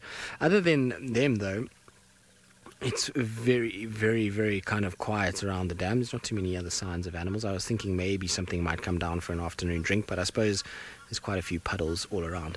Trish, where would these guys go if the pan dries up? Well, they're able to walk on land. Remember that they do breathe air, and they live a semi-aquatic lifestyle. So they're not like a turtle that is heavily reliant on being in water. These guys will come out and then they'll just walk basically until they find water. If they really kind of can't find water, then unfortunately they're going to have a very tough time of it, and in all likelihood will die and dehydrate. What they've also got, which is quite interesting, is a little sac called a bursa sac. Now, bursa sacs are something that a tortoise also has, and that's how they stay alive through the dry season. That is a little sac that they'll fill with fluid, and they'll slowly be able to utilize that fluid to keep them alive through the course of dry periods. And so they can go quite long without being in water. But if it was really difficult and it got excessively hot, so if you got days that are 45, 46 degrees Celsius and for a long stretch of time and no water, like in 2016, well, then we were finding quite a few terrapins actually dead on the roads as they were trying to kind of make their way towards water. So it's a tough time for them if there's not much water around and hot temperatures, but this is more than enough to last for quite a while. So, Steve, there might be some of them that are feeding on insects on the surface of the water. They will feed on insects. They feed on insects, worms, even carrion. They will eat, like I say, parasites that are on animals. So they might be getting little mosquito larvae that might be hatching there, little mayflies, those kind of things that have built up. You might even find that there's a few little water boatmen that are there that they might be going after. But more than anything else is to breathe. So they're coming up just to get oxygen, and they're going to take in a gulp full of air, and then you'll find that they'll drop back down and swim around. So, but at the end of the day, it's quite hot, and they're kind of on the banks, either absorbing a bit of sunshine, or they're in the water with their head just sitting very, very still. But this lot today are quite active. They're quite mobile. So I wonder if they know something that we don't. Maybe we're going to get a little bit more rain during the course of the evening. Right. I think we're going to head back towards Buffalo Cutline and Tamboti Dam area to try and see if we can find any sign of that young Prince Hosanna. But while we do that, let's send you back up to David and see how he's getting on in the Mara. Well, what's happening here, we got some very heavy rains that are coming, and Archie is just trying to show you how, well, dark the clouds are. And that's the usual all-over escarpment that we normally see on clear days. But you can see now it's covered, or it's almost getting covered by a wall of rain. And I told Archie that was our direction initially when we were moving, and I thought, no, we don't want to do that. We don't want to drive into the rain, and we had to detour. But on detouring, we got a surprise for ourselves. And this is our surprise, because I was not thinking of a lion at any one time, but I got this beautiful lioness here who is looking in a particular direction, and only thing I see, very well done. Archie is very good when it comes to camera work. The only thing I can see her looking are some birds from a distance. This, my guess is, from where I am, belongs to the Marsh Pride. We got a pride of lions around this area that is called the Marsh Pride, and I would guess she is a member of that particular pride. She's definitely a very big and fully grown lioness. Hello there. Happy New Year. Or is it too late? Look at those chin spots that she got, and all the whiskers. I would imagine they're going to comb and just, brush them, You look very beautiful. She got very tall eyes, which means she is a very senior citizen. And I would say, if we would be following lions, and I'm happy you're all agreeing that she is a beautiful girl. And I'm saying if we would be following lions here and trying to identify them as they do the leopards, Juma, I think those chin spots there would be quite a challenge to know. Leopards will only have either 3 or 4 spots on either side, 5 at most, I guess, maybe 6, not sure, not very well. But now this one has like rows of chin spots, could make it very complicated. She yawns, and we see her beautiful teeth and her yellowy teeth. As I said, she looks pretty senior citizen, and as they grow older, their teeth also tend to get yellow in color. So leopards, lions, cheetahs occasionally, they look yellow. Yeah, good Spider, that's very correct. And I'm trying to hope she is going to open her mouth again, because Spider, and you're going to see her teeth. But see the contrast of the white on the neck and the belly there against her brown body. Hello there. Where are your friends? Beautiful looking lioness.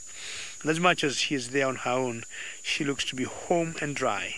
And rains are coming, but she doesn't look bothered by the rains. Did you want to rise? Did I speak too soon? You want to stretch or you want to walk away? A little scratch there. There could be some tick or maybe some mite, or just a normal scratch. When you saw oxpeckers earlier with the buffaloes, I don't remember one time I saw an oxpecker with a lioness. She is a beautiful girl. One more yawn, maybe stretch, maybe become a bit mobile. And I also want to investigate that place or that direction she's been looking. She has looked at a few other times. The only thing I saw was a bird. I didn't see any prey there. Beautiful eyes. Happy New Year, girl. Very social cats. I want to believe the rest are not anywhere far. And I'll not be surprised if she rises and starts to walk. Exactement. Thank you for listening to me.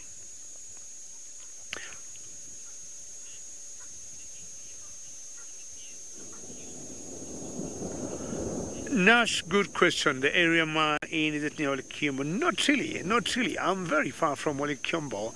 And I tell you, the Mara is divided into 2 areas. Number one, where we are in an area that we call the Mara Triangle. And take the shape of a triangle. So one side of the triangle is what we call the Ololo Escarpment, the one we're showing you with all the wall of the rain there. Then the other side of the triangle is here, and that's the boundary between Kenya and Tanzania. So we've got the Mara here, and we've got the Serengeti National Park here. And then the other side of the Mara Triangle is the Mara River. So Olikiombo is on the other side of the Mara Triangle. So we see Mara is divided into 2. We have the Mara Triangle and the main Mara. So Olikiombo is on the other side. And to get there, you have to cross a huge bridge to get to Olikiombo.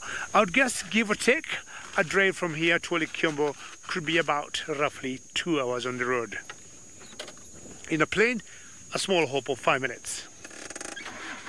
All right, our lioness decided to walk, as I guess she would, and we want to maybe follow her slowly and find out where she could be going. She might lead us to the rest of the pride. Also, good question, do lions ever migrate?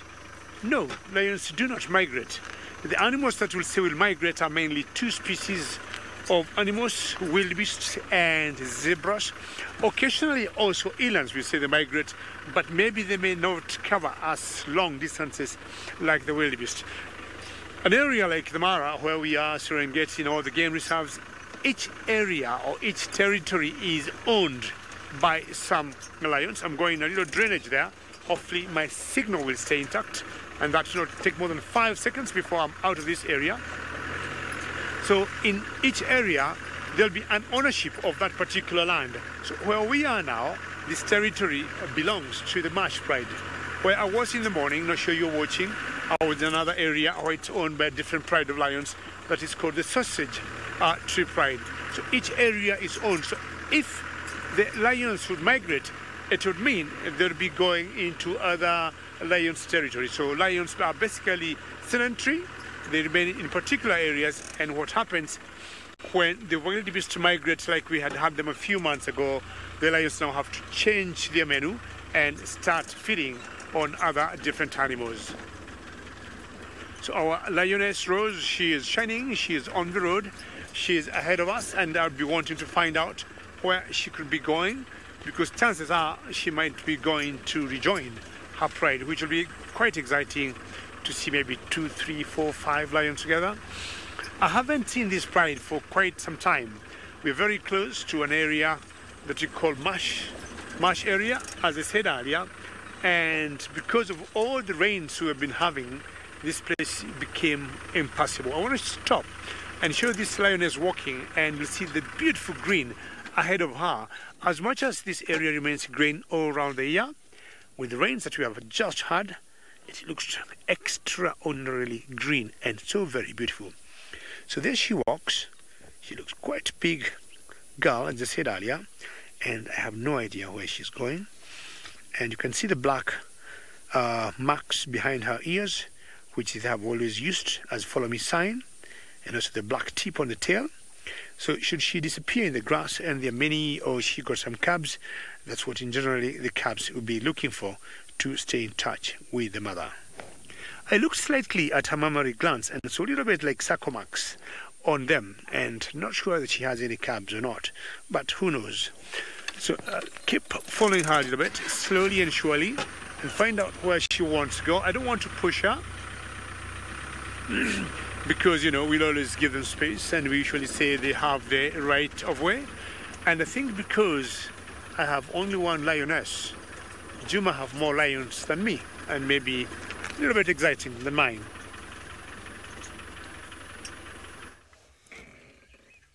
You can see that nothing is happening at the moment. These lions are still very much flat, and I am even thinking about to go and make a turn somewhere around Chilapen, Twinsdam, and come back here shortly afterwards, just to see if we don't have any other big animals heading to this side for drinking purposes. I just want to go around here and see if there is a potential prey animal visiting the area.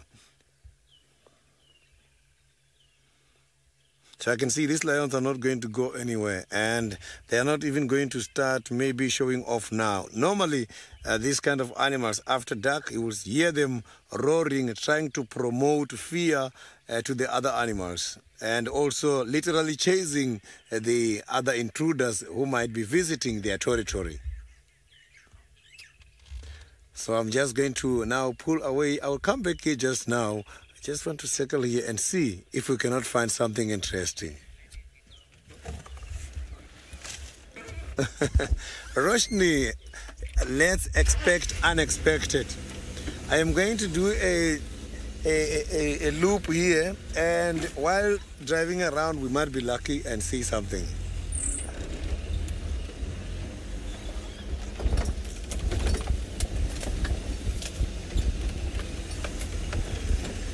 So far, I'm not seeing anything. So I was around here this morning. I didn't come to the lions, but I was checking for the leopards this morning, and it was very much quiet.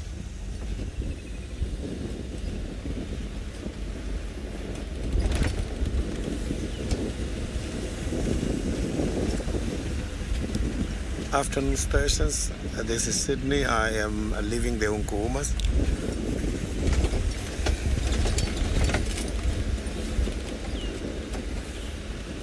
So now let's quickly cross over to the Masai Mara and see what David is having.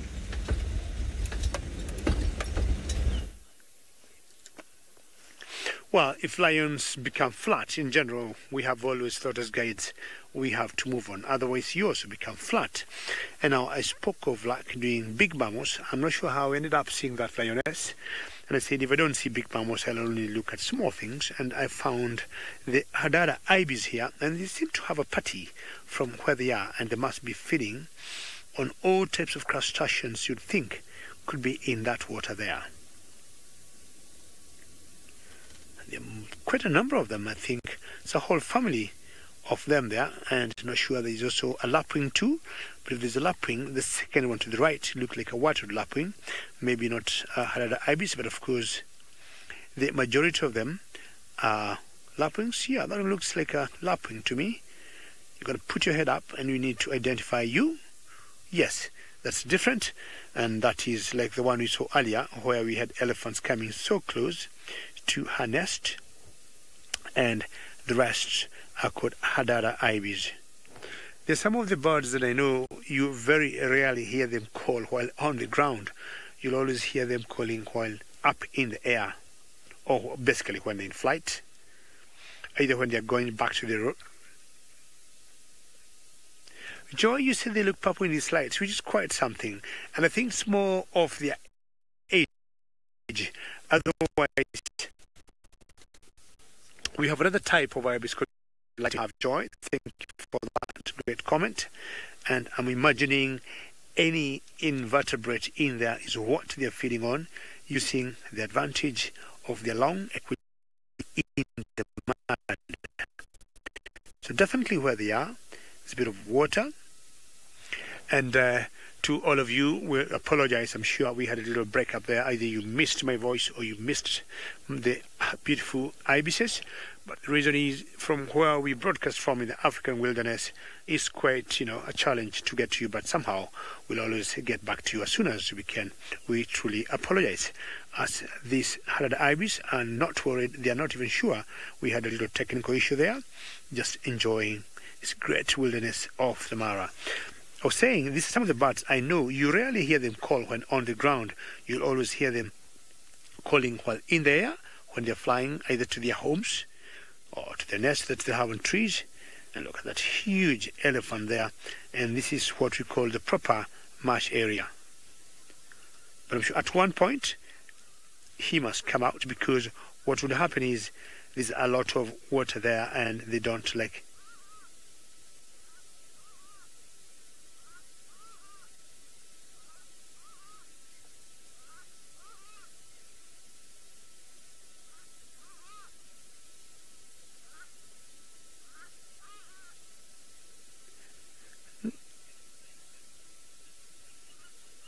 Yeah, and what a coincidence. Archie, thank you very much. I mean, that just came out of, my mouth, and I was saying the birds that we only hear them making their calls when in flight, in the ground. You rarely hear them calling, but only when in flight. And I was trying to get them to play for you the call, but I think you got it, and if anybody missed it, you can hear how loud they become. It's got 3, 4, ah! And in fact, they were named after their call, the Hadada ibis. Anybody who might have missed that, let's just play. And we can definitely hear.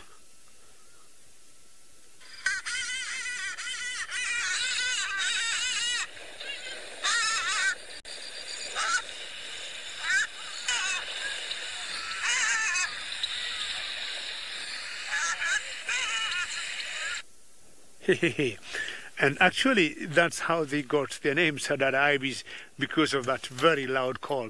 I would never know, and maybe I'll try thinking from tonight, why they only make that call when, in flight and not on the ground, because we got birds like the ground hornbills. Well, on the ground, you just hear them, making calls. In flight, you also hear them making calls. But this particular Hadada ibis, you only hear them calling or communicating while in flight. Like the ones you had, they were either going back to their nest where they roost, or maybe going to a different area. But on the ground, they're very quiet. Is it hiding from predators like big eagles, birds of prey? Maybe, who knows? I think I'm going to be giving a challenge to Tristan and Sydney today and ask them, why do we think the Hadada ibis do not make calls while on the ground feeding? Are they hiding from something? Don't they want to be seen or identified? Who knows? I'm just trying to guess. But I thought, 1 minute, I've never heard these birds on the ground are communicating. Who is this here now? This one, oops, did you fly away? Yeah, that was no worries. Thank you, Ati, for being able to catch it. Thank you very much. And that is an Egyptian goose. Well done. And I'll only be asking her why she is alone, because these birds in general are very monogamous and they go in twos, a male and a female. Where is your partner? I would guess she or he is not very far from here. Are you looking for some seeds to feed on from the grass? Look at the beautiful eyes. Yeah, definitely they'll always catch some seeds or leaves or small little plants as they move on. Pretty beautiful. Not sure between the Hadada ibis and this Egyptian goose who seems more cuter than the other. I would say this one. A little bigger in size. The eyes, it's like they have some kind of makeup.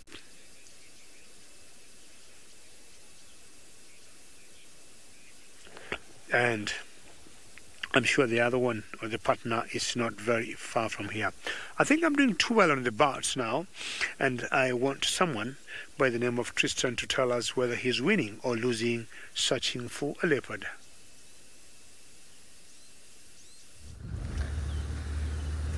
So, no, we're not winning just yet, but that's okay. We're just bumbling. David and I are catching up on all things. I haven't seen David since the end of October, so we've been catching up about just kind of what he's been up to here and his leave and my leave and, you know, Mara and all of these kind of things, so it's been quite nice. We went and checked around again that Tambueti Dam area, no sign of any leopard coming back south over the cut line, and so now we've kind of made our way down towards Triple M, and there's a very good reason why we're at Triple M. Hopefully we'll be able to show you guys fairly soon. I see a few cars have been twisting and turning here, so I'm hoping that we will be able to show you what we are looking for. David, I see lots of cars on the road. Should we have a little scan from here to see what is in the road, because there is a special something that we are looking for that hopefully we can find. Is there anything on the road? No, there's 3 vehicles, but no sign of an animal on the road yet.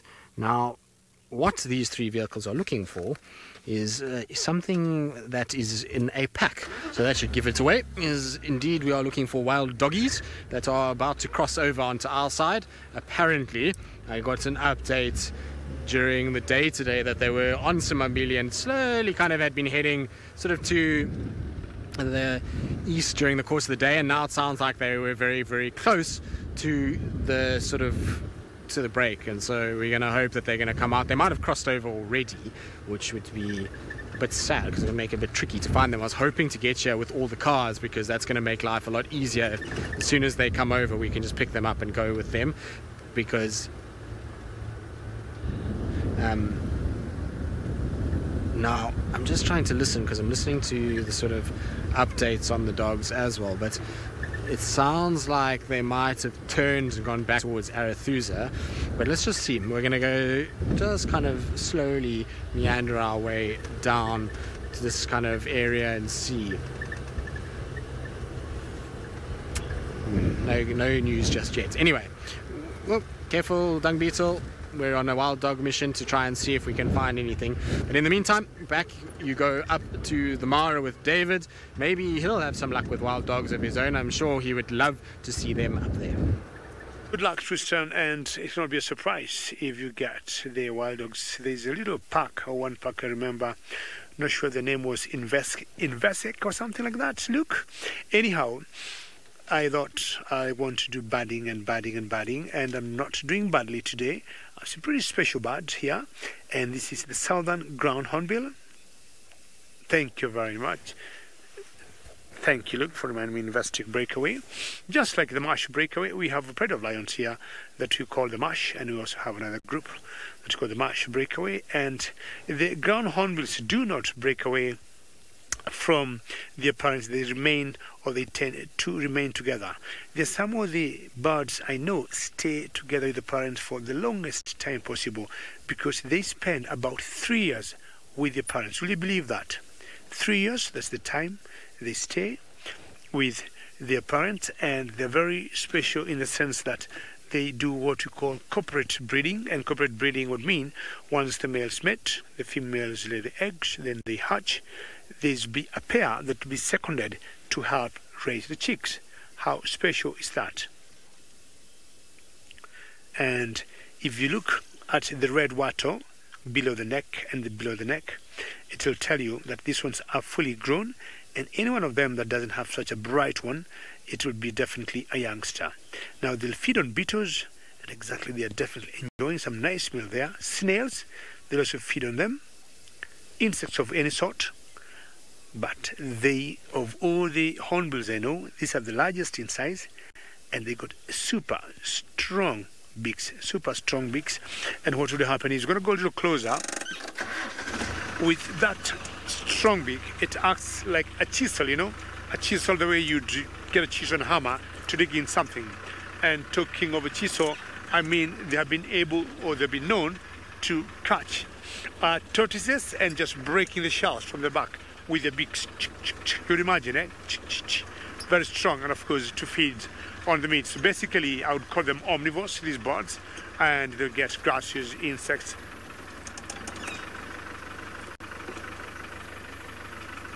Alex, how are you? And I decided to bring you a little closer to these birds and see whether we are going to tell male from female. Now, when you select that one, Alex, I would say that one could be almost 100% male.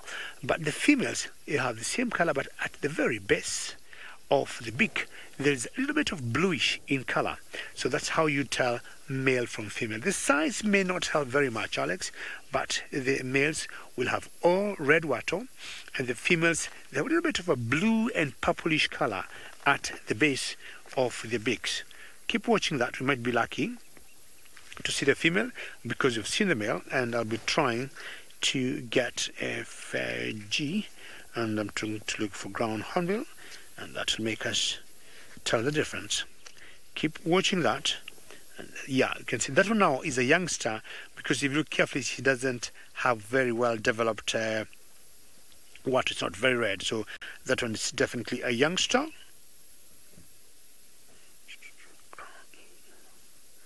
Alrighty. Always going in little groups. It's very difficult to see one, not like the Egyptian goose that we saw alone. As I said, they're very monogamous. You'll see them in twos.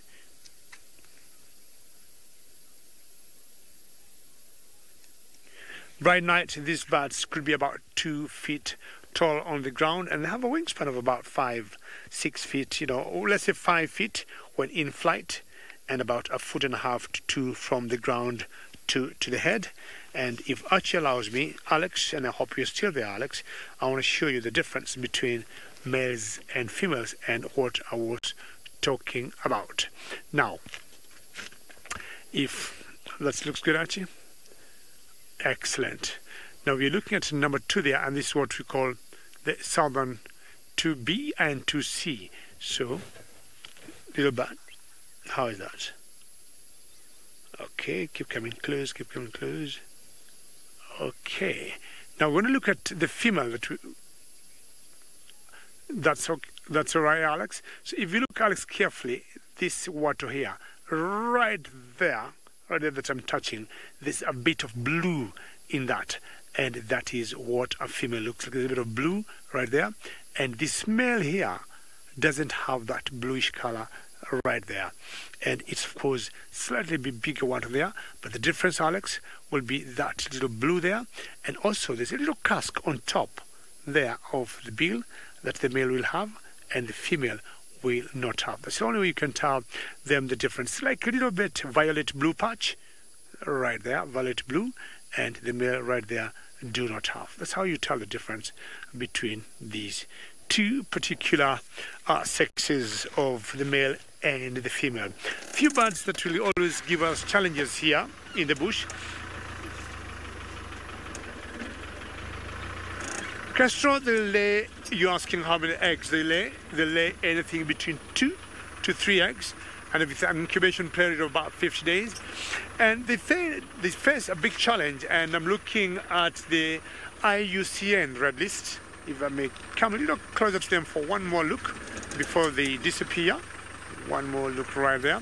And looking at the IUCN red list, these birds, Castro, are quite endangered, and they have been listed as a big concern at the moment.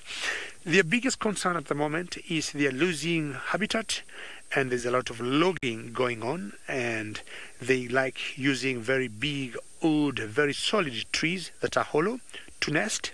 And of course, unfortunately, if those trees will continue being brought down, it will become very difficult to see these birds, their numbers growing.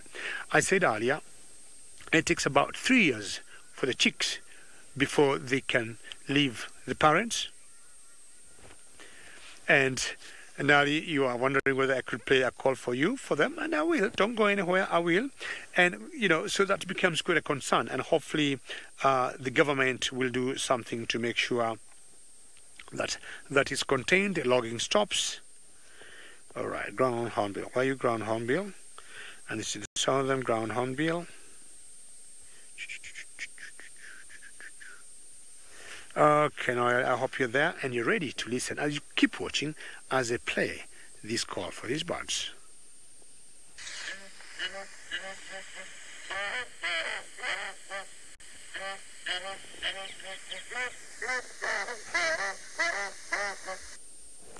Did you like it? I loved it. I think I better play it one more time because it sounded very good to me.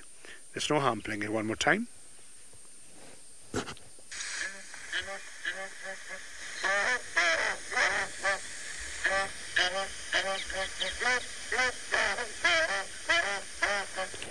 Excellent. Golly, I hope you got it. And I'll tell you something.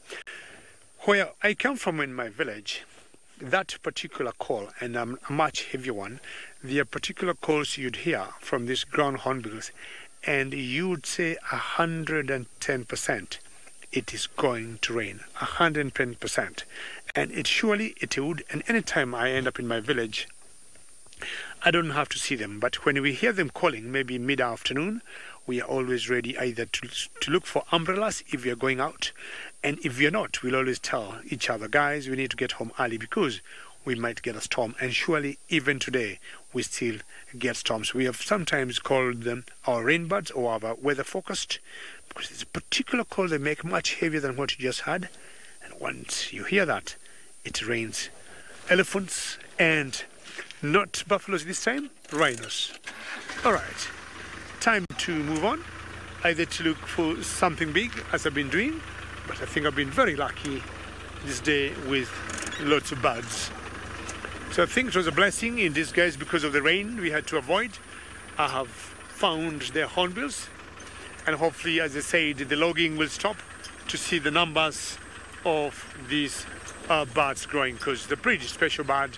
And as I said, they are the largest birds that, you know, coming or talking of the hornbills, they're the largest hornbills that we know of in the world.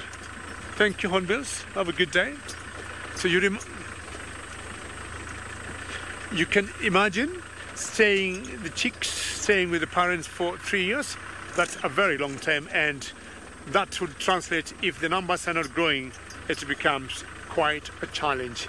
Well, keep looking for maybe other birds or the bigger mammals as we take you back to Tristan to hear about his success or failures in looking for the dogs.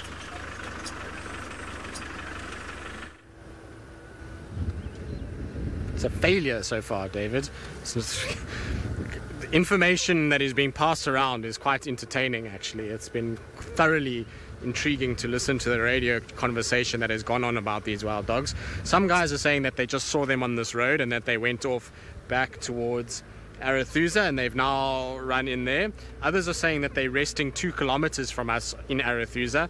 Others are saying that they're in Arethusa Private, which is south of Elephant Plains and Arethusa. So unless there's about 5 different packs of wild dogs, it seems as though no one's actually got a clue as to what's going on. So we're just kind of milling about and just checking things out and seeing what's around. And we actually were marveling just now at a really, really kind of big flock of Amur falcons that had come past. They flew over. They didn't stick around long enough, unfortunately, to get them on camera, but there was a huge flock of them. There must have been easily about 150, 200 of these birds kind of going up and down, which was quite amazing to see. So really nice to kind of have that many around, and I've missed them. You know, it's all the summer birds are here. I was just saying to David, European roller, woodland kingfisher, all the cuckoos that you can hear at the moment. So, you know, hearing the various cuckoo species again, it's really nice to hear all those things. It makes you feel like you're back home, that's for sure.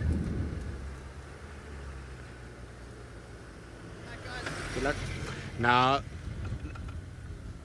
seems as though there's a lot of racing that's going on up and down this road, which is entertaining. It's been entertaining.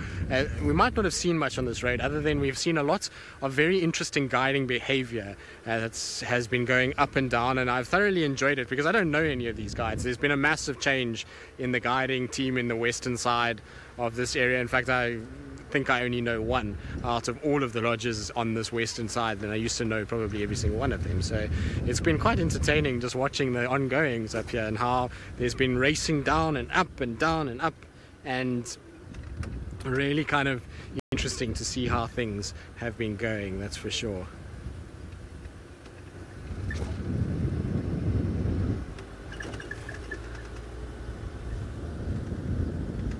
Right, so David was chatting about hardy-dars, and I've been reminded by Luke now. Naughty, I was told earlier about it and I forgot. But hardy-dars, why they don't call when they're on the ground, but they call when they're you know, perched and when they're flying. Probably, I mean, I don't know 100% why. I mean, I've got no kind of proof to this, but my imagination to this would be that given hardy-dars on the ground, there's going to be a lot more predators around. So things like a leopard or, you know, snakes or anything really. And if they made a lot of noise while actually foraging and feeding, and they kind of field of view is far more limited, and therefore probably would attract too much attention and in all likelihood get themselves into a little bit of trouble where they would maybe get killed and predated more effectively than when they are kind of watching from a height and they can then advertise. You probably also find that their call resonates a lot better from a height, and it can be heard over a kind of longer distance. I would imagine that's kind of part and parcel of it. No, you two, don't look at me. You're supposed to carry on doing what you... There we go. So 2 young impalas having a little kind of push and shove, and full of the joys of summer. You'll find that a lot of the antelope get like this in these months. After a good feed, they kind of get a bit bouncy, and they sort of bounce around and push each other, and this is all going to be good preparation for later in life when they are to start kind of participating in the rut that's going to happen in a few months' time. It seems like a long way away, but actually time goes so quickly that it's important that these guys do it, particularly younger males like this. Both of these males I don't think would have mated before. Their horn sizes are quite small, so I would age these guys at around sort of 3 to 4 years old, which means that they're probably going to come into their first kind of time where they're going to be successful enough to actually mate. And so they'll have to train those neck muscles, strengthen them up, practice technique if they are to be successful in acquiring some females of their own. And you can see it's very gentle at the moment. There's a little kind of jump into each other and a little bit of headbutt and a little bit of kind of twisting of horns, but really there's nothing too serious and sinister about it. It's not like in the rut when they really go after each other and will hit each other quite hard, and you can see horns breaking off and even kind of impaling one another. There used to be an impala, funnily enough, that walked around at Chitwa for a long time that broke both of its horns off, and the one horn broke off in the midriff of another one, and it was pretty sort of graphic, this poor impala walking around with this horn sticking out of its stomach, It was horrible. It eventually got killed and eaten. I can't remember which leopard got it, but one of the leopards got it. Ghost Rider, do the horns make a noise when they clash? Yes. It's that typical kind of horn noise. I mean, I don't know if you've ever heard deer or any sort of antelope fight with one another. I'd have to get 2 sets of horns to make that sound, because it's quite a tricky sound to make. It's almost a kind of, there's a hollowness to that sound, and you'll find that when they clash, you hear it quite nicely, particularly if you're close by, and if it's really a serious fight, the way that they hit each other really kind of gives you a lot of sound that comes out of it. So it can happen that you get a lot of kind of audio. Anyway, we're going to carry on. We're going to go try to see what else we can find. We're going to just bumble about, see if the dogs do come over. If not, maybe we're going to try and again for Hasana. In the meantime, though, back to Sydney and see what he's been up to. I have just been to the tree house where I was looking for any head of buffalo coming to drink. As the Unkuhumas are here, I am still trying by all means to investigate the motive behind the Unkuhumas in Djuma. No sign of the big animals such as the buffaloes here. Maybe they are just checking around, because normally we see them when there are buffaloes around. So now I'm just checking the Muluwati area, heading much more towards Galago, and then I will go back to those lions. I'm sure that is when they will be up and running.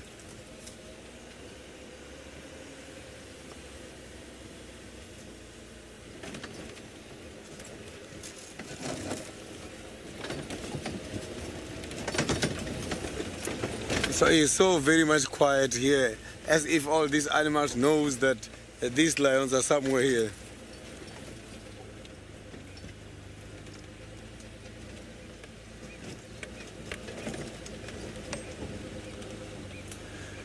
Colleen, the avokas, if you can check here, the avokas are not coming very often.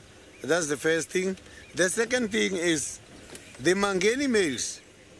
This was about 3 months ago, if you can still remember. I was on a sighting which took place by the Torchwood, where we had the Unkuhumas feeding on a buffalo.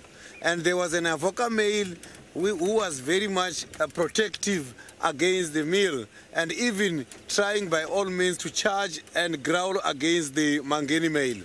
So the relationship between the avoka males and the Mangeni males is not there. So I have seen the avoka male charging the Mangeni male as he was trying to come in order to eat.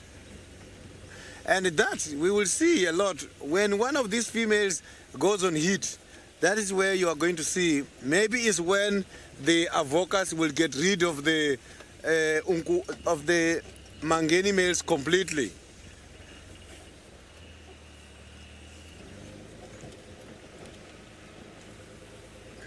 So lions, when it comes to the mating rights, they fight like you won't believe, and their fight can be vicious. So I can promise you, as soon as one of the female goes on heat, when the Mangenis are there and the avokas are around, we are going to see a big fight there. They will only survive if they show submission. If they show submission, you will see they will be allowed to stay in there.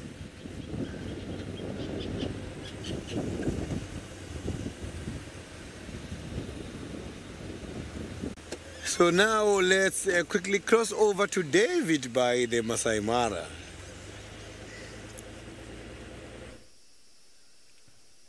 Well, excuse me.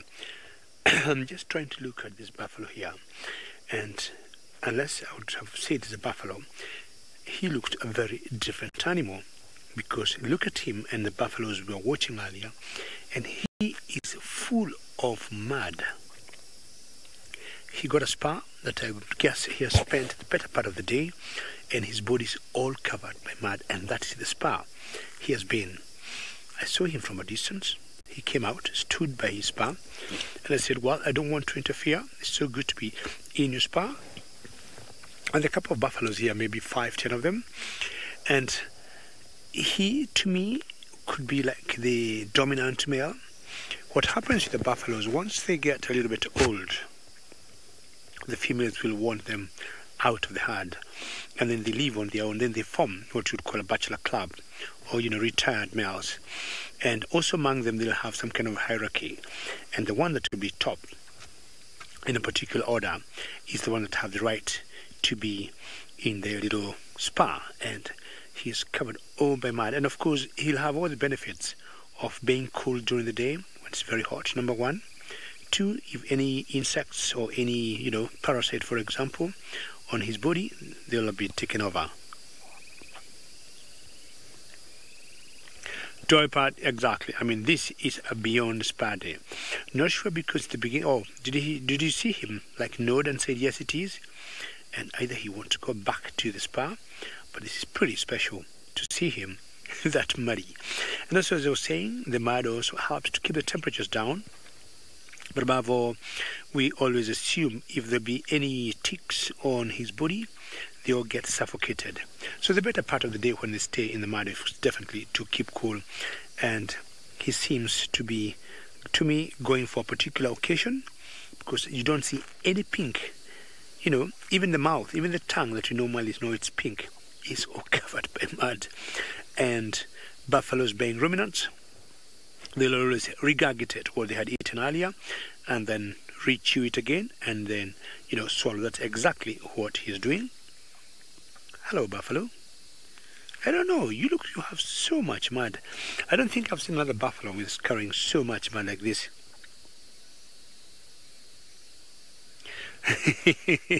Babugal, you're making me laugh on the New Year. And should, the mash spread, for example, Babugal, where I am here, will they also eat the mud? I'll tell you what, they will eat it in default. But as they eat it, they will spit it. Because somehow, Babugal, they need to tear the skin. They need to get the soft organs. There's no way they're going to do that without getting themselves muddy. So for you to get beautiful, we have a saying here in Africa, for you to get beautiful, you must, or you to get something you want, you must get yourself a little muddy, little sweaty, little tired.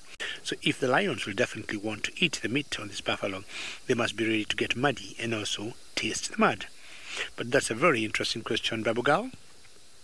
Because look at him, it's all mud everywhere. The pink on the lips is not there. The tongue is also black, dark, just like the black cotton soil that we have where we are. Everything, I think, should be in this spa for more than, I would say, 5 hours. Rolling himself up, turning the other way. See the amount of mud on the body there. It's like about an inch thick, eh? On the horns too. See all the flies on the head there. Not sure what they're benefiting. Look, oops. Very well done, Archie. You might think this is a crocodile. Like he got scales. Yeah. This is one special day, and truly, is a new way to start the year. Hello, buffalo. So of the group here, as I said earlier, I think he could be the dominant one. Because if you look at the rest there, none of them got as much mud and they look dry. So he is the boy. This is super exciting, and you're all very welcome. And I think these are the things we'll be bringing you 2019, and we shall even be getting better and better. Why don't you have mud? You look so clean. See the difference between you and the other gentleman? You look smart, apart from the issue of the flies that are bothering you.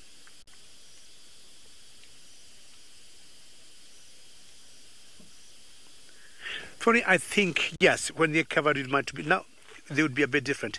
Look now what he's doing now. And this is all clear indication, all clear behavior of the dominant bull. So what he's trying to show the rest, he's in charge.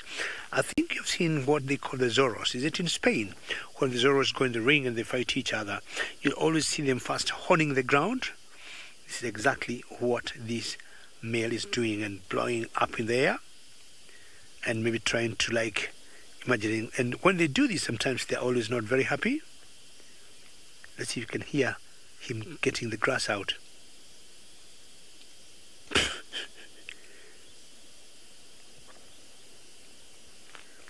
You buffalo, are you okay, or you still got the hangovers from the New Year? It's 2 days old, but this is quite a great entertainment, eh? You see now he have wiped most of the mud from the head, and he looks a little different. And I think the reason for that is to reduce the amount of the flies that we saw earlier on the head. Now, on a dry head like that, without much mud and wetness, those flies will not keep irritating him. This is fantastic. This is fantastic. I want to ask Sydney if the lions that he has, the pride of Nokomas he has, whether they would eat the mud if they get a buffalo like this.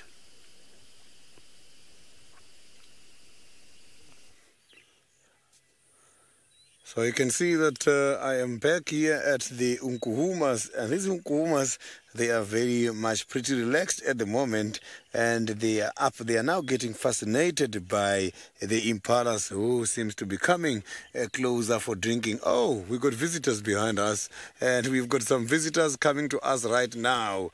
Unexpectedly, the elephants coming to drink at the pen, and now we've got the impalas who are just about 100 meters away from the pen right there, and we've got the elephants who are just now at the dam, and the distance between the dam and the lions is just about 50 meters. So in other words, the impalas are at a distance of about 150 meters and elephants are here. So let's see what's going to happen. Maybe elephants, when done with drinking, they might disperse the lions or they might expose the lions. We'll never know. Let's see what is going to happen.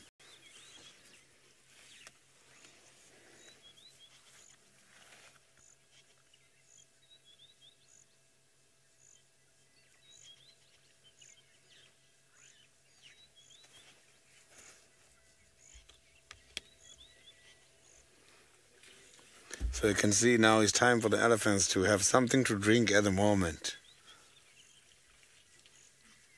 So they're looking very much thirsty. The speed at which they were going when coming in here, it was so fast. So I'm sure the presence of the elephants might also give much more confidence to the impalas to come and drink, not knowing that the lions are here. Elephants it's very easy for them to detect the presence of these lions, because I can promise you these lions have got a very strong smell today because they were wet from this a little bit of rain we received earlier.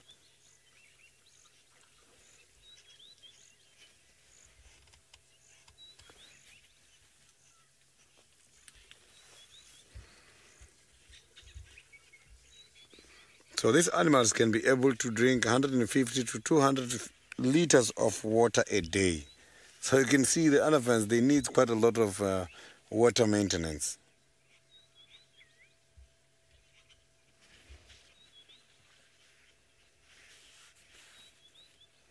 So they cannot survive without water. But that is also consisted of their diet. The elephants cannot survive without having a lot of water because their diet is much more on the leaves, which are looking very dry sometimes, and they even eat the roots and the bark. You can see the bark is not smooth at all. So maybe that is one of the reasons the reasons why they've got to drink all the time.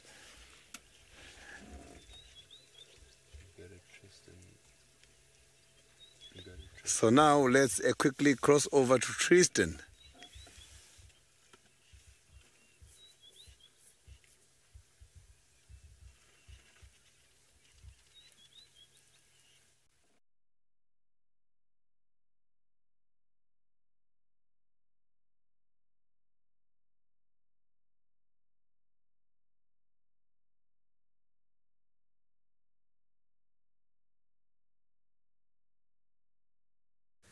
To be able to see him again, he's looking magnificent, and you can see he's doing a bit of scent marking. So we're going to just try and kind of keep up with him. Now I believe that we had a slight audio issue, so I do apologize about that. We're going to try and kind of just position ourselves that we can get out of his way and still be able to kind of follow along with him. But he's scent marking and really is quite sort of exciting to see him. Now, sorry David, you've got a fly on your lens. Very rude, but I've got rid of him. Don't worry, I took care of it, David. Got each other's backs here. Right. So here we go. Let's see if we stop here. He should come round that bend and it'll be a nice low angle. So it should be absolutely beautiful as he kind of appears round these tambutis. I hope he doesn't cut through the tambutis, which he might. No, there he comes. Isn't that magnificent? Hello, boy. Oh, how I've missed seeing leopards in the Sabi Sands. It's amazing. These guys are seriously my favorite animal, and it's been a long time since that. Tingy, are you just going to come straight at me, boy? All right, we're going to have to do a little bit of cheeky maneuvering to try and get ourselves to where we need to be. He's kind of moving along the fire break. I'm pretty sure he's going towards Twin Dams. He's probably going to go and have a drink at Twin Dams. I was hoping that he would come this way because I thought he might kind of head southwards at one point. He watched a warthog run over the fire break, and that kind of looked as though he was going to watch a warthog go in that direction, and kind of he was going to do the same. But it seems now that he's going to kind of follow us all the way to Twin Dams, which is going to be very, very, very nice. How exciting is this? Very, very cool.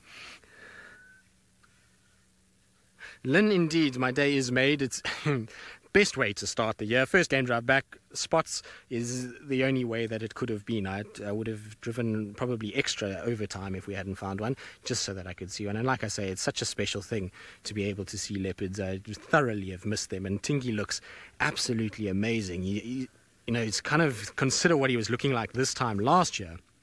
It really is a major difference, right, David?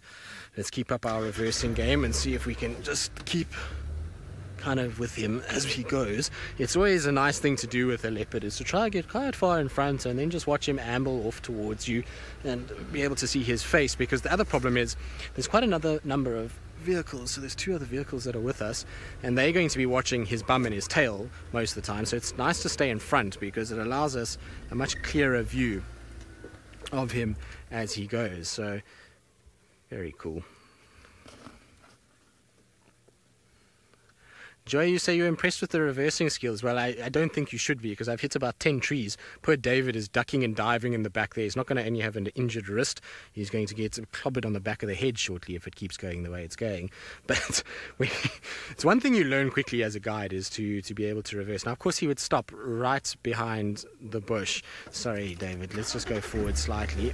What's he seeing? He's chasing something here, David. Hold on. He's seen something. Now, I don't know what he's going after, but he's in a full kind of gallop off to our left. I wonder if he spotted a warthog in this mound here. We'll try and just quickly get back. Oh, it's all happening now. Now we can try and test our reversing skills properly.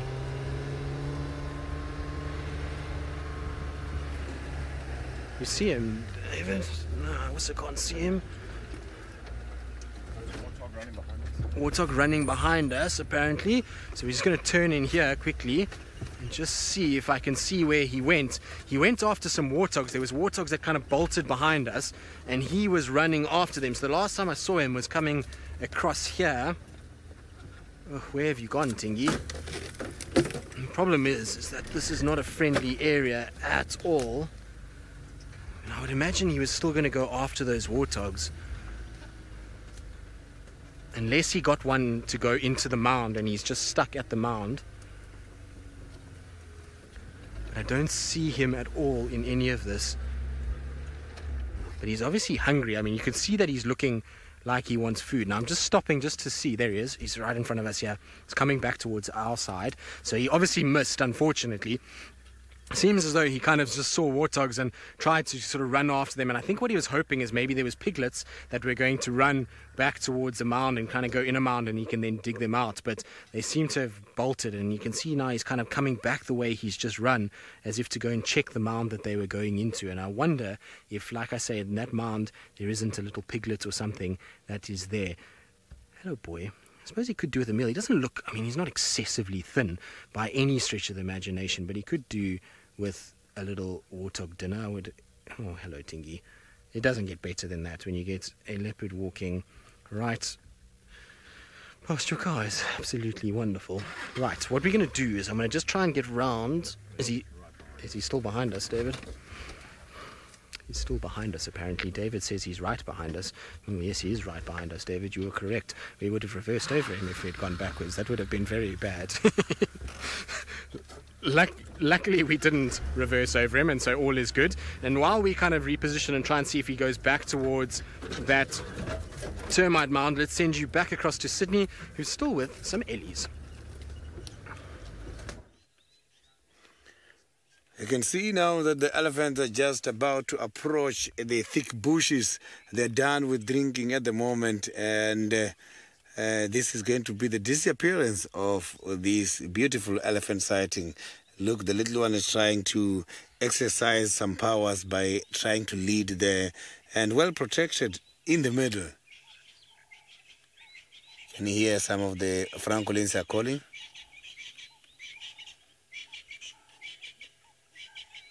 So I am checking to see why these francolins are calling on the other side. I am not seeing anything yet, but I am here concentrating on everything taking place by the surrounding. I want to see if there will be prey animals or other predators wanting to come and drink here. You can see beautiful elephants on a convoy. This is beautiful. So this is what is called a parade of elephants.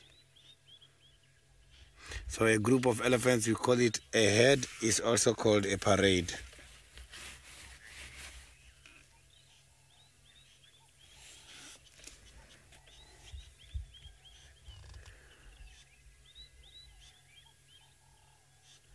So now let's quickly go back to the cat I haven't seen for quite a long time, Tingana, who is right on a termite mound. Well, he's looking deep inside this hole in the hope that there's more warthogs. What you can see is that where the warthogs were, look at how disturbed that termite mound area is. That's where they bolted out, trying to run. And what Tingana's done is come back in the hope that maybe one is still inside here, that he could potentially dig out. You can see how disturbed that surface is. You can also see a big white spot. That's a giant African land snail's shell that has somehow ended up in the midst of this termite mound. Who knows how that's happened. It seems like the termites have kind of sort of built around him, but there you can see he's kind of just behind a bush at the moment. It's not an ideal view of him at the moment, but if he comes round and goes in, look, there we go, look, he's definitely looking. I wonder if he's not going to pull out a warthog here. He's going to go into the mound. Look at this. Now I just want to see, we might take this to more people. I just want to see if he actually goes down a little further, or if I think I don't know, it's tricky. I think so, Luke. Let's try and see, because he's going deep inside there.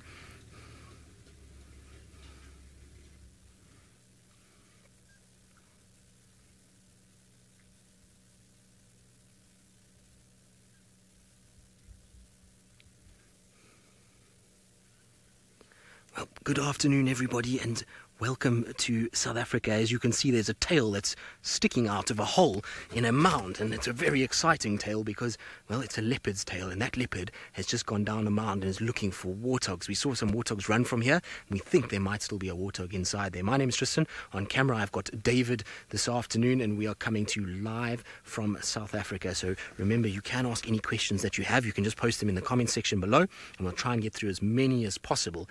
But it's very exciting because leopards will hunt warthogs like this regularly. What they do is, if they get a warthog stuck in there, they'll then go down and they'll try and get it. And you can see, look how he's getting deeper and deeper. He's almost disappearing down that hole as he tries to crawl in to get to where these warthogs are trying to hide. They're going to back themselves as deep into that hole as possible, particularly if it's little baby warthogs. They're going to try and get into the smallest little nook and cranny so that they can try and hide out from this leopard who's going to dig and use his claws and his paws in order to try and get something. Now, I'm going to take this opportunity just quickly to try and move, because the way he's gone in there, we're not going to get any view of him unless he comes kind of barreling out. But it's pretty incredible how deep he's gone in there. Generally, what you'll find is with leopards and warthogs is that a leopard is generally very shy of going too deep into a warthog burrow because it's nervous of the tusks that warthogs have. Warthogs have very big tusks, and they can be sharp, especially the lower ones,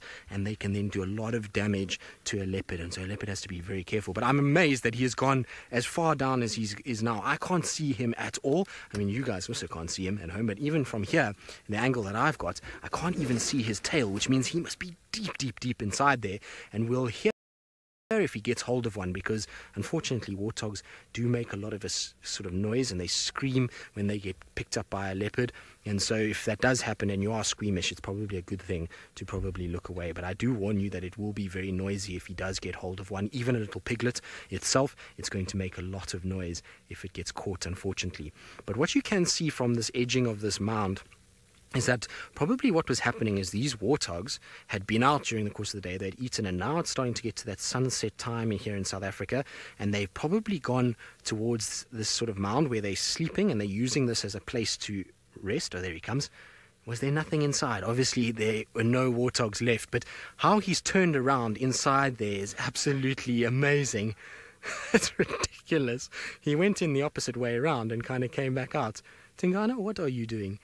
Now, Nina, how deep this termite mound is? Well, deep enough to fit an entire leopard, that's for sure. So he was all the way in. You can see his tail's all dusty, and it's a biggish mound. I would say probably if I had to stand there, I'm about 6'2", and it would probably be about a meter taller than what I am. So it's a quite a big mound, and it would go fairly deep, a lot deeper than you think.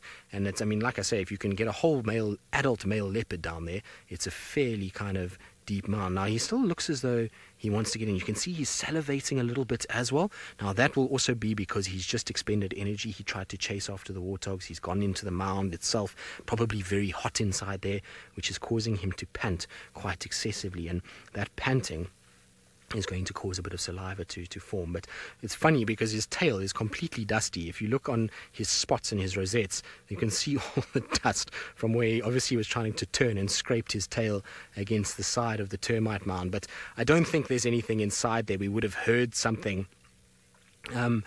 It's something that, you know, if there had been a warthog in there, we would have heard a lot of shuffling and we would have heard noises coming, and we didn't hear anything at all.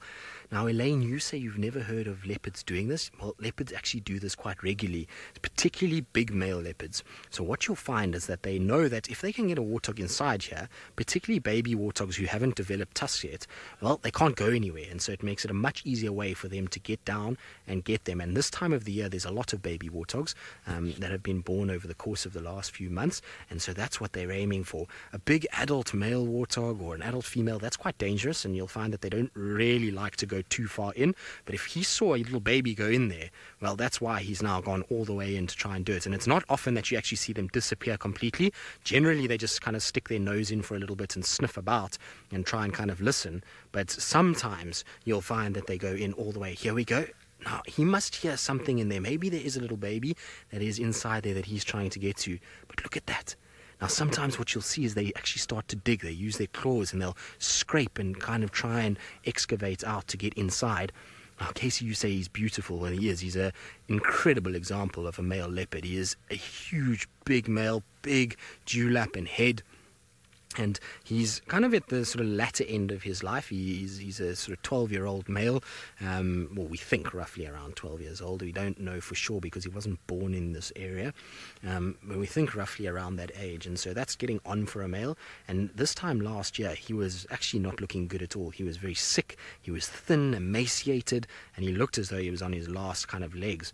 And then he just bounded back through the course of the winter, and he managed to kind of get his condition back. And now you can see he's really back into his prime, and he's looking absolutely magnificent. And it's important because, well, he's got a number of cubs that he's trying to protect in this area, and if he goes away, then those cubs are going to be very, very kind of, well, they're going to be in a lot of danger. So it's going to be interesting for him. He needs to hold on probably for another few months, especially for the one cub that we see here, and for his son as well. Terry, you've joined us a little bit late and you're not sure what he's in the hole and why he's in there. Well, Terry, if you look on the edging here, there's a lot of disturbance of the mound. And so what was here was a whole bunch of warthogs, a family of warthogs. Some of them bolted off and ran away from where we are at the moment. And what we think is maybe one went back down, particularly a young one. Sometimes what you find with warthogs is that they get a little bit nervous, and they, particularly young babies, and they're not sure what to do, and so they then will just try and get down into a place where they feel relatively safe, and they'll try and hide out there and wait.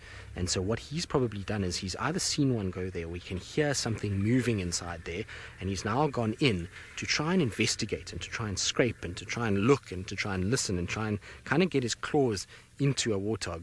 And then you'll see there's this kind of effort to pull it out. But what I don't hear is any sounds. Now, you might hear a vehicle driving. As soon as the vehicles have stopped driving, we'll just keep quiet for a bit so we can listen. And maybe we'll hear some scuffling going on inside there. Then we'll know for sure that there is something in there. Now, what could also be is that there could be another species of animal inside there.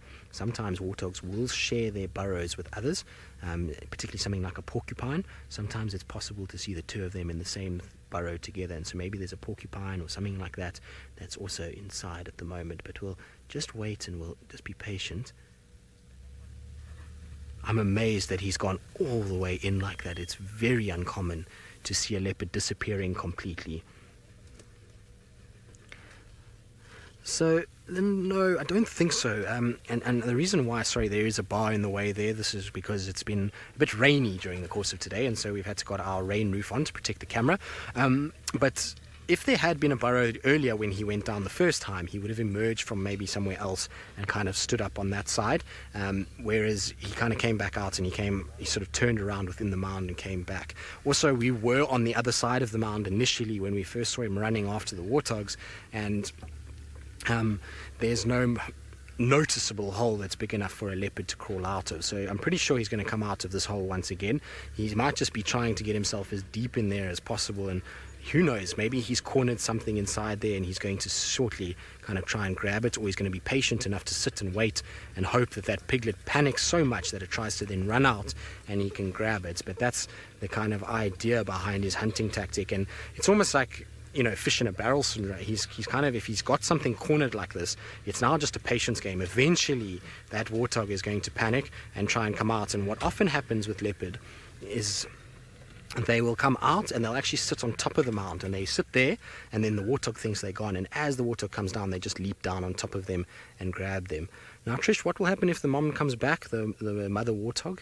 You probably find the mother warthog won't come back, and I'll tell you why. There he comes out again. Are you stuck, boy? Don't be stuck. There we go. There he comes. You can see he is looking a little lean, and probably could do with the meal. His shoulders and his neck are huge, but his stomach area is a little bit sucked in.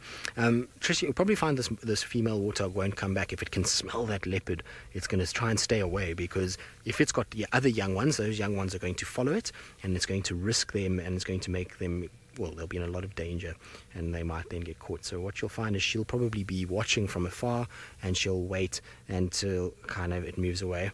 Right, now I don't think there's any warthog inside here. I think he's just been kind of clutching at straws, because the way he's kind of come out and he's kind of facing the direction of those warthogs and where they ran off. So we're going to say goodbye for now, but if anything does happen, we will certainly go live once again, so pay attention to your notifications. But it's been an absolute pleasure from David and myself, and we hope to see you all soon.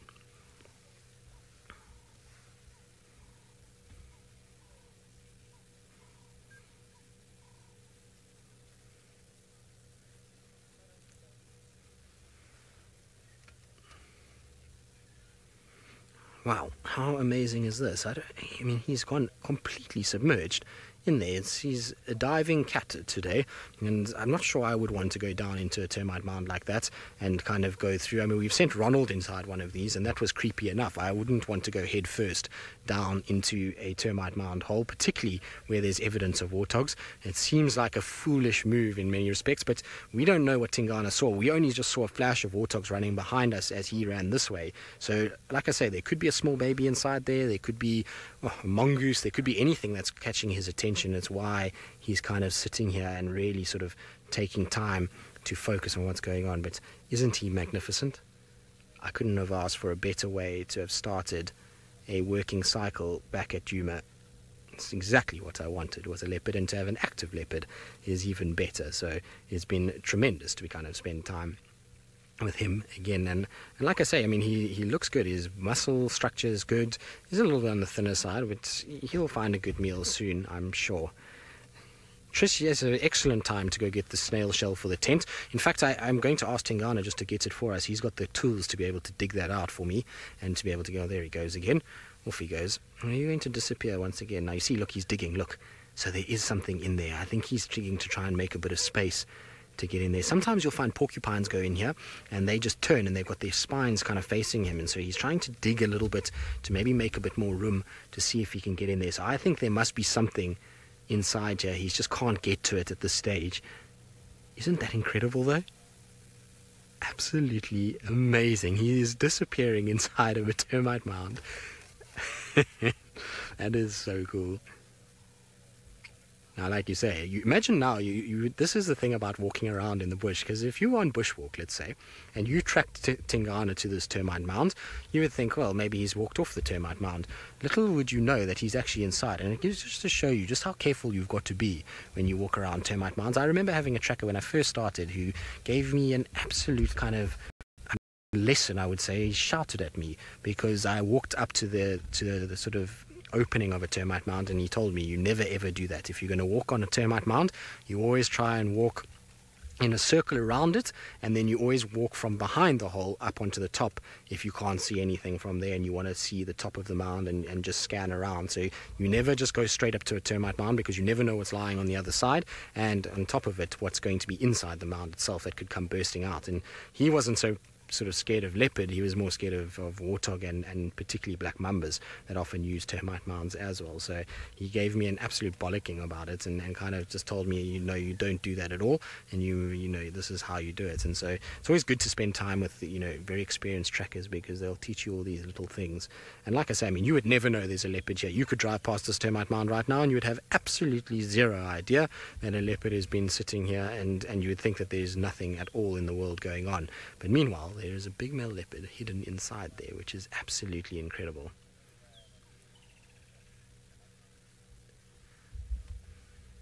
Miss Lawab, yes they do, but that's provided they have tusks. So remember that if there's babies inside there, those babies are tiny still. They were only born probably October, November, even maybe December, given the sort of lateness of the rains. And so that could very well mean that this little one doesn't have tusks to use.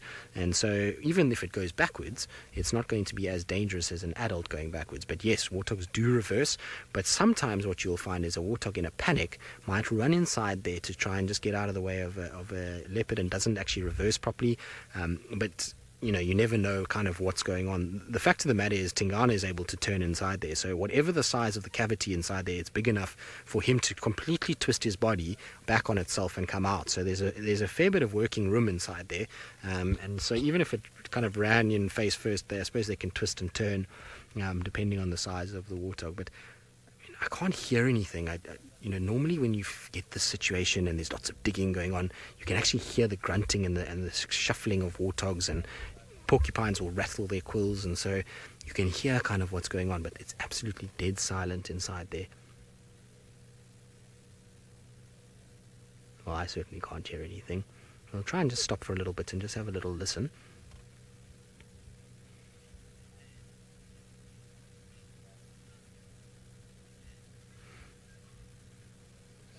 No sound of anything. Zan, you say you've never seen an amazing sighting like this before. Well, it is pretty incredible. I've seen it, but never to this extent. I've never seen a leopard disappear completely and do it multiple times. I've seen them go down like once and then kind of get a bit nervy and come out and then just sit on the edge. Mvula was a big exponent of this kind of hunting. He used to do this a lot. And for those of you that don't know who Mvula was an older male leopard that passed away last year, and he used to be the dominant male in this area. And he used to hunt like this. He used to often go into mounds, but very seldom would he disappear completely where you wouldn't be able to see him at all. And so this is quite unusual. But what I think is actually happening is I think Tingana's gone down, can't get to it, and because of termite mounds and the way that they insulate it, gets very warm inside there. And I think he's getting too hot, and that's why he's coming up for air and to cool down a little bit and then back down again. Maybe that's what's happening. Maybe he's also trying to figure out a way how he's going to actually get to whatever animal is inside there that he's trying to kind of go after. But whatever it is, it's really intriguing behavior, not something that you're going to see very often at all. Like I say, in 10 10 years or almost 11 years of guiding now, there's going to be, I can count on one hand how many times I've seen a leopard disappear down a termite mound like this. You very seldom will see it from females. The males do it though, like I say, because they will go after things like aardvark, porcupine, and warthogs. So it's very, very intriguing, and I'm looking forward to seeing whether or not he actually grabs anything.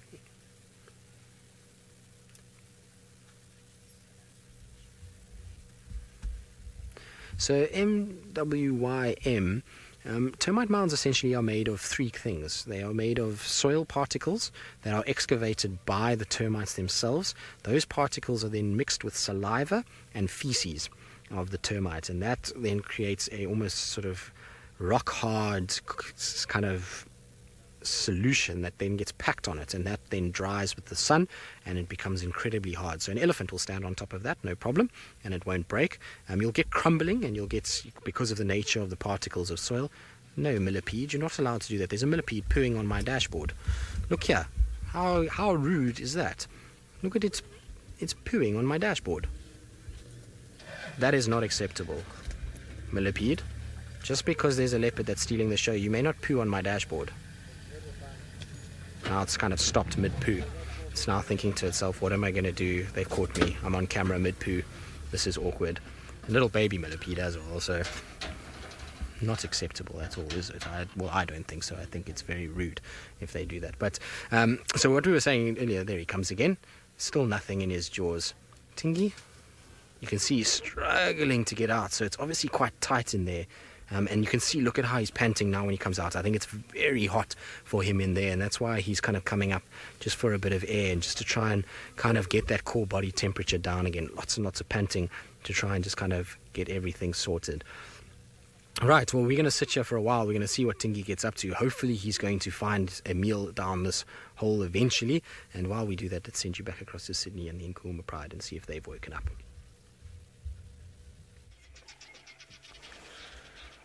Tingana is so very brave to go deep into the termite mound in search of food, not even afraid of any warthog charge or anything in there. Yeah, that shows a sign of bravery. You can see I'm still here with the lions, those who are normally hunting as a group, and here is by the Vuyotela pen, and this Vuyotela pen is the one which is catering for quite a lot of animals when it comes to the water, early morning, late afternoon, and during the day. But today there was not much activities. Only those big ones, such as the elephants, who are not that nervous, came to drink. The rest of the animals, impalas, they picked up the presence of the lions. The smell from where I am, I can get it nicely. I can promise you, animals that are crossing very far behind us can smell these lions. Maybe that is why they don't want to even hide behind trees. They're just lying there. They are by the open space. You can hear the squirrel has been complaining a lot. Maybe it's about 45 minutes now. The voice is even dying for that squirrel.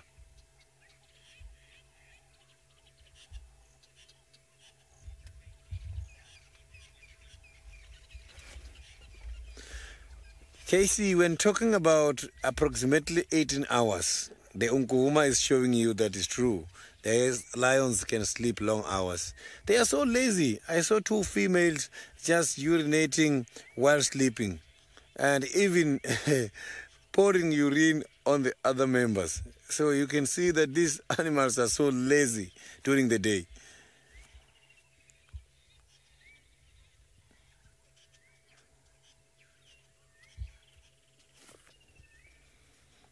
So you can see that is one of the Mangeni males. You can see that some of the ribs, you can see them there. You can even see the bones at the back. You can see that they are not in a very good condition as a result of that disease, the mange.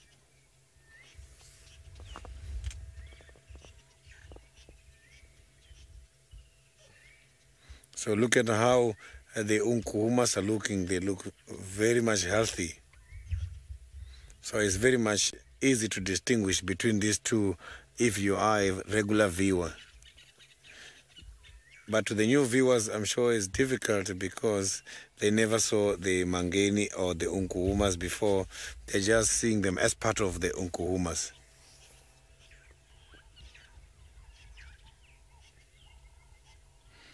So the temperatures are cooling now. Maybe we might see them starting to yawn and stretch and go to drink.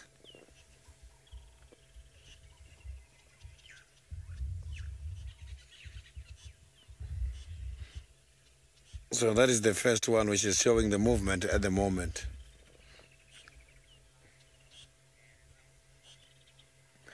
Washington, they are still at the same place. These are the lions which were at the dam camp during the afternoon, and they were spotted in the morning by the dam camp, and they're still here. Same spot.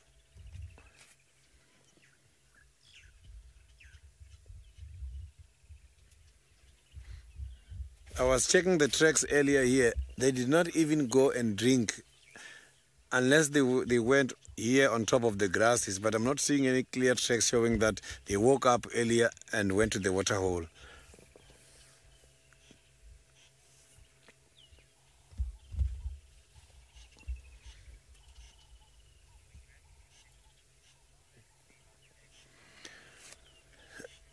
So now let's quickly cross over to David, who is already on a night drive at the moment. Well, the Nukuhumas don't sound to have done a lot, but I think Tingana might, at the end of the day, give us wonderful entertainment at the beginning of the year. So, or rather, before the end of the show today. Well, it's already dark here, as you can see. In Kenya, we are 1 hour ahead of South Africa. In South Africa, they are on the Central Africa time zone, and here we're in the East Africa time zone, and so it gets much darker here earlier by an hour. Well, I'm now doing nocturnal business, and nocturnal business would mean all the animals that will take the stage in the darkness. And so far I have not been very lucky, like when I started with all those birds, and I'm looking on the ground like there to see if I could see either a nightjar or even a scrub hare either on the side of the road feeding on the grass or the roots. So that's exactly what I'm looking for. But also once in a while I have my spotlight on the edge of the road. You might see some glaring eyes of either lions or any other type of a cat or another predator like a hyena. I'm very close to what you call the Ololo territory. So, and we do not know what might happen here, but I think the leopard whisperer is doing his magic again.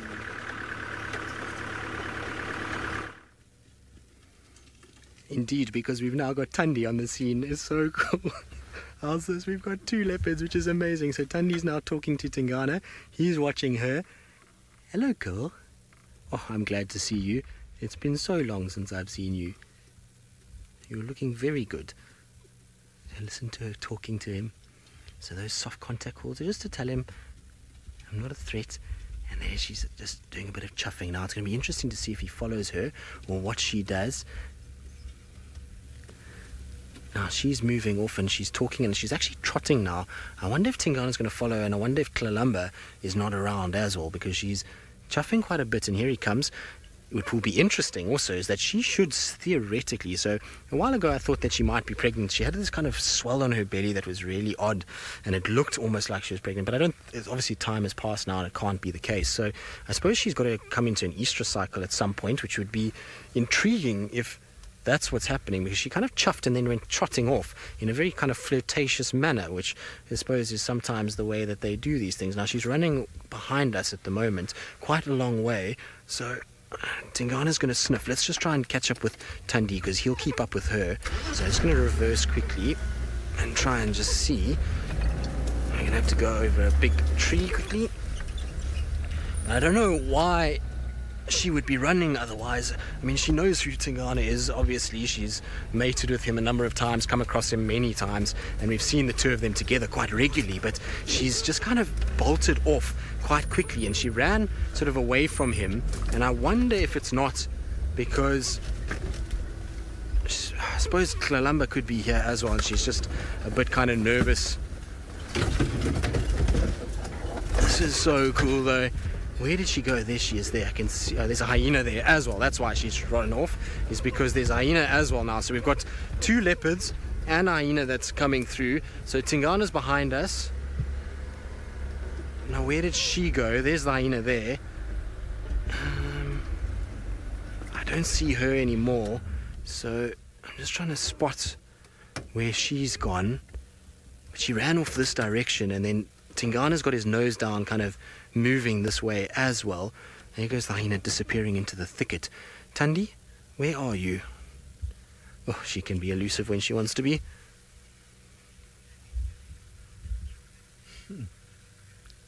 So you say, how do I do this? Well, I don't do anything. I just get lucky, I suppose. I don't know. I mean, these things happen. Yeah, just luck. I mean, we were just sitting there. And it's funny enough, I was saying to David, I said, there was squirrel's alarm calling. I wonder if there's not another leopard here. And then, as I said it, there came Thandi striding out of the thicket straight towards Tingana, which is very cool. Now, I've lost where Tingi's gone, so I just want to go forward behind this bush to see if I can see Thandi again. Where did she go? Because he should follow her scent, but I don't know which way the hyena chased her, because that will depend on where she's kind of gone. He should follow her scent, so sticking with her would probably be the best course of action. But she kind of ran off, and I think it's because the hyena was following her. Let's just check a little further forward, and if we don't see her, then we'll go back to Tingana. Thandi, where you go? Come back. Oh, how exciting is that? So cool. Oh, it's good to be back. I thoroughly enjoy spending time with these animals. It's not going to be like this at all, of course, over every single day. It's summer now, so, you know, these kind of sightings are incredibly rare to have multiple leopards, but to have it on your first day back is a pretty good sign. I think that it's going to be a very good 2019. Well, I hope so. David, what do you think? A good start, eh? Convinced. Yes, I think so too. I wonder if that hyena didn't push her further back northwards. I don't see her on the southern side. I would have thought maybe she would have trotted and stopped and then turned her kind of attention back. But I don't see where she's gone. So maybe the hyena pushed her further north into this thicket. It's getting quite gloomy now, so it's that time of the day where leopards just start to really kind of disappear altogether, and it becomes seriously tricky to actually spot them. But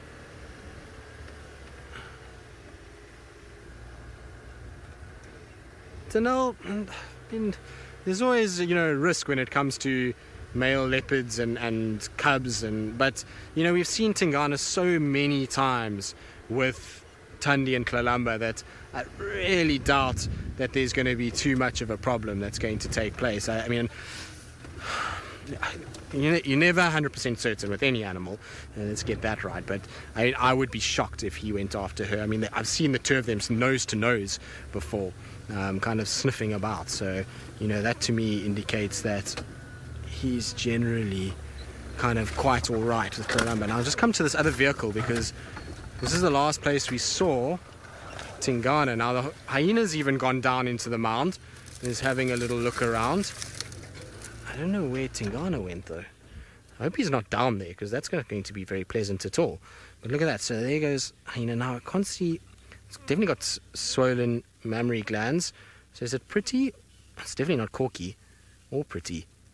It doesn't look like pretty. Just turn your face. Come on. Maybe it is. Whichever hyena that is, that's got young ones, which is quite interesting. So, side beaver, why would a leopard run from a hyena? Well, the thing is that a leopard doesn't really want to tangle with a hyena. It looks like pretty, that's there.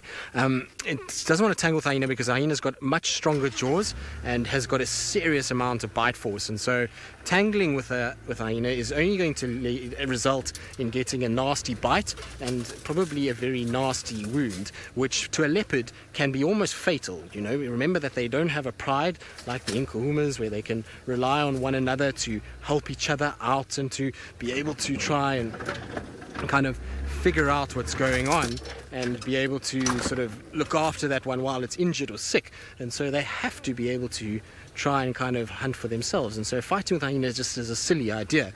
A hyena is a very big, bulky animal and quite sort of strong, and so it just seems senseless really to go for the unnecessary risk, and that's why leopards will rather move off than try and kind of fight with them.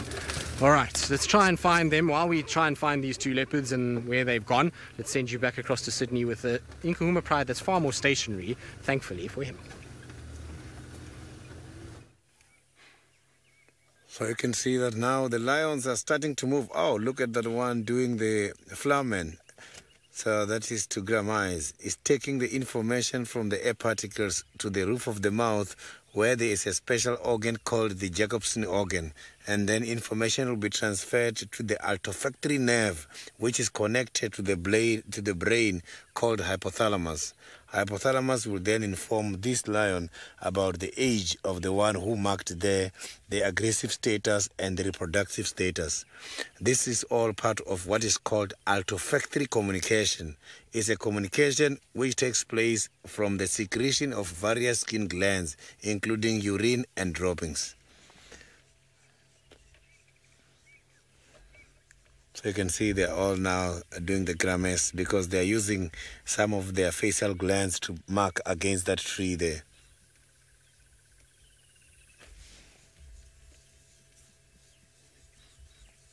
Now it's time for them to choose a defecation spot where they're all going to start defecating now.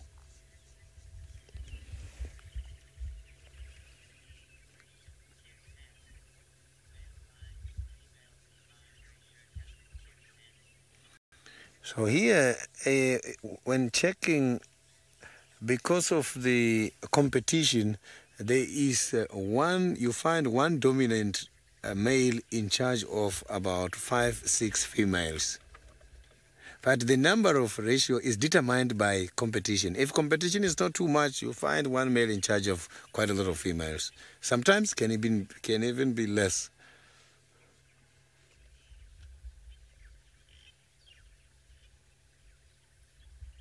Apologies for the poll, and I am not alone here. I do have some other guests as well who are enjoying the sighting.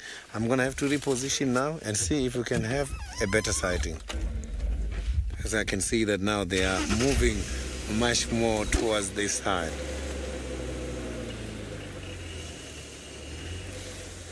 So you can see that patience is vengeance. Because of waiting for a long time now, we're enjoying the sighting. So the cats are like that. When looking for the cats, we've got to wait. Look, they are just by the open space now, where they're just lying down nice and open. So we're now going to have a beautiful, beautiful sighting.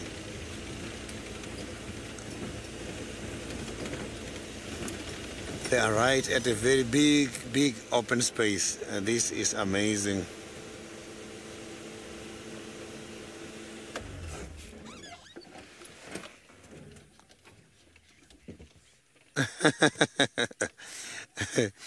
Yeah, now I am smiling, Louis. That is interesting. So you can see now that they are now coming to relax just by the open space. Is this not an amazing sighting? Look at that. We can see them all. Now we can easily count. Some of them are defecating at the moment. I can see one there. Another one has just done it. I can pick up a very strong scent. Oh, 2 of them. You see, also there. It's time for them to now relieve themselves.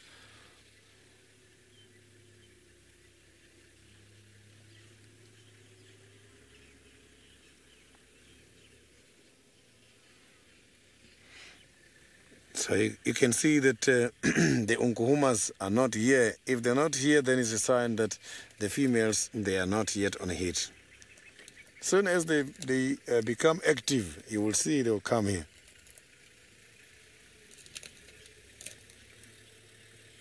I just hear the growl now against the Talamati, against the Mangeni, not Talamati. When the Mangeni was approaching much closer, I just pick up a growl a little bit. Some of them still, they are not giving him a welcome yet.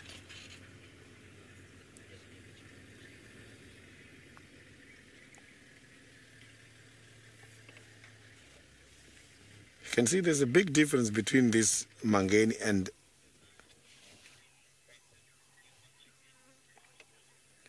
Marcy. These lions don't get aggressive at all, because if you can check our equipments at night, we are using the infrared, we are using the FLIR. We don't really interfere on the activities.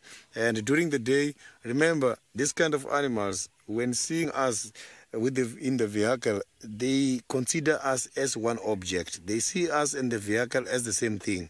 Only when we stand or moving the hands very quickly, they can detect the movements. But at this stage, I can promise you, they are only seeing the vehicle.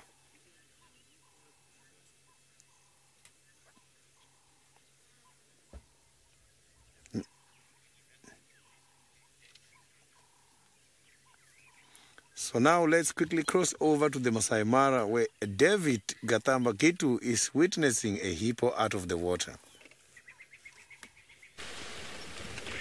Well, the Nkumas are on the move, and the rain here is on the move, and this hippo doesn't seem to be shaken by the rain. I'm sure you can see all the drops that are coming. We're having wind blowing our car, we're having dust being blown from the ground, and some raindrops just falling. But this hippo here is pretty hungry. I'm sure on your screens you can see how the rain is falling here, and we had very high temperatures when we started earlier in the day, and I was telling Archie there could be a possibility of us getting some showers because it was also very humid. Now, hippos spending the better part of the day in the water. When they come out, they're not going to compromise eating grass even if it's going to rain, and that's why this youngster here is not even worried or concerned of the rains that are going on. Well, you see our hippo looks normally black because we are already in infrared.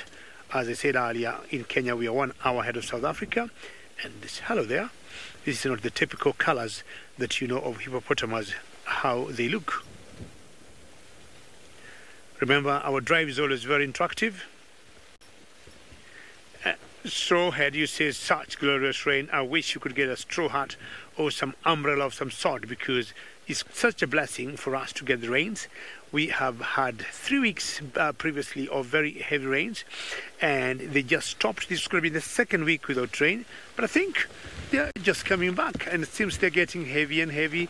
We might be bringing our flaps down because we do not want to spoil our equipment here, and we might have to move away from this hippo and maybe be doing that.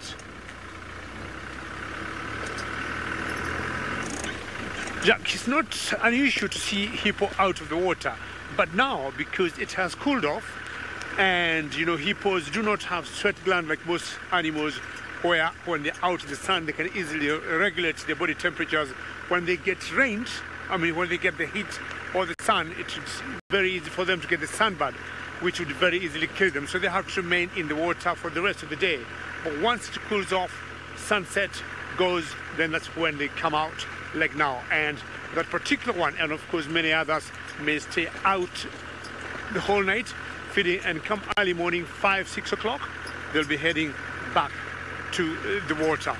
And because of the rains here, we might be bringing our flaps down, and we want to thank you very much. Just in case, let's go fast to South Africa for more updates.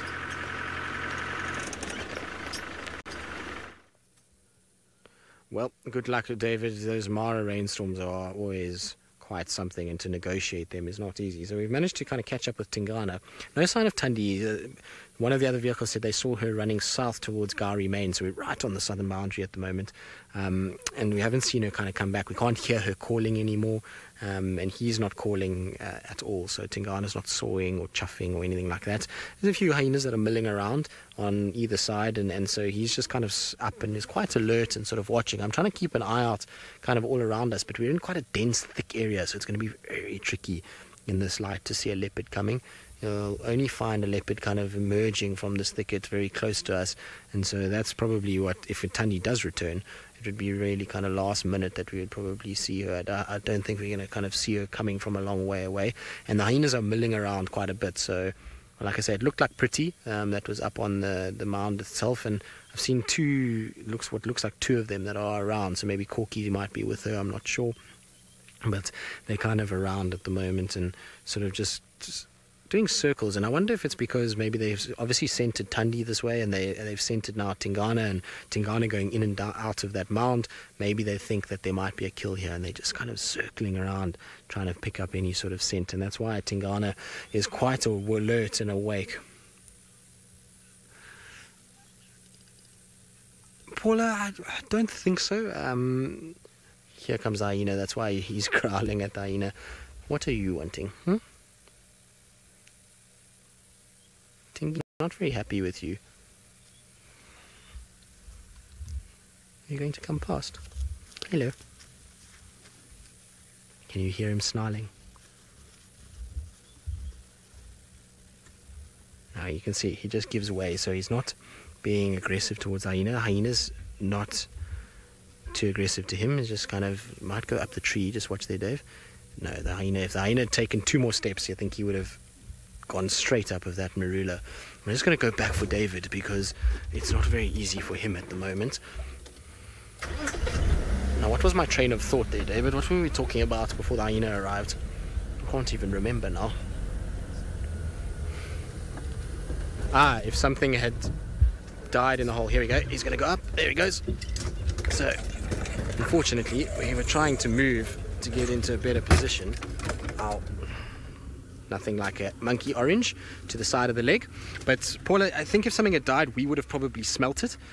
Dead things smell quite a lot, particularly in termite mounds, because it's like a little oven that gently warms it and makes it just ferment and rot that much more. So it gets a bit nasty inside there.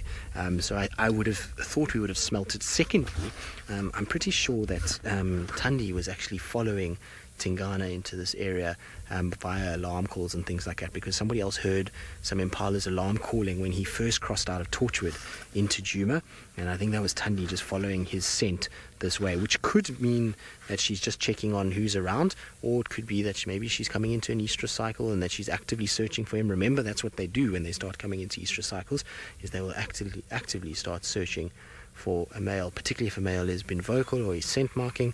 She'll kind of follow it, and she walked straight with precision to where the mound was to be able to. Now there's going to be a light, so there's obviously other people in the sighting. It's getting very dark now, and so they're just trying to kind of get a view of him.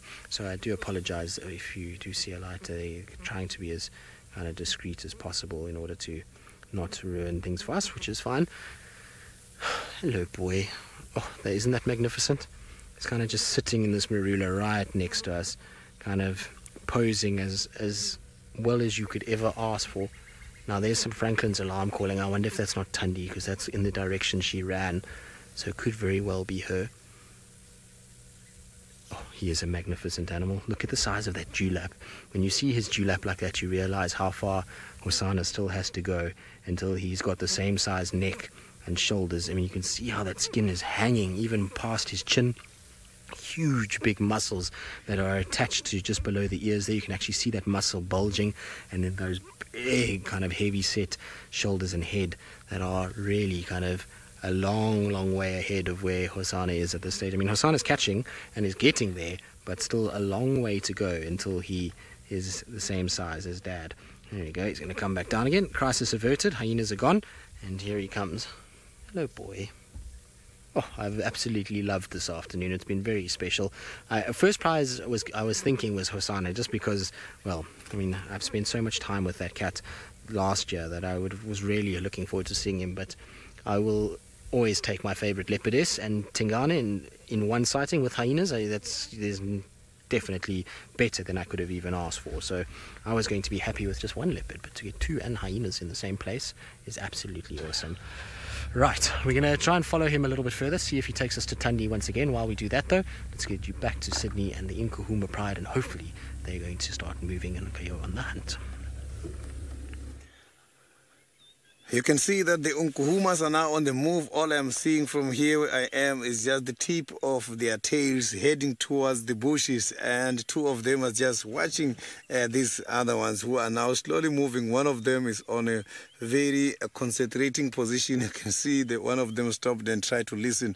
Maybe now they are going to execute their mission of tonight. it is surprising to see that these lions woke up and decided to leave without even going to the waterhole, which was less than 50 meters. Maybe they've got a plan to go drink by Treehouse Dam or Twins Dam. It's difficult to tell if they are going to pass by Twins Dam or Treehouse Dam, because now they are in a block where they might decide to go east, which will be the Twins Dam, or they go south, which is going to be the Treehouse Dam. Don't get surprised. As I indicated, I am not alone at the moment here. I do have some other guests. You can hear the vehicles as well as the cameras clicking. We are enjoying this very remarkable sighting together. Lisa, it has been a fantastic afternoon game drive, and I'm going to be pulling forward a little bit so that we can see these lions as they are going to these thick bushes there. So they are just right here in front of me. I am not going to go further than this. I'm just going to park here so that you can enjoy seeing them disappearing, going right deep in the bushes. And these lions, you can see they're disappearing. They are bringing us to the end of the show. And thank you very, very much for all your questions and comments. We are going to meet again tomorrow morning.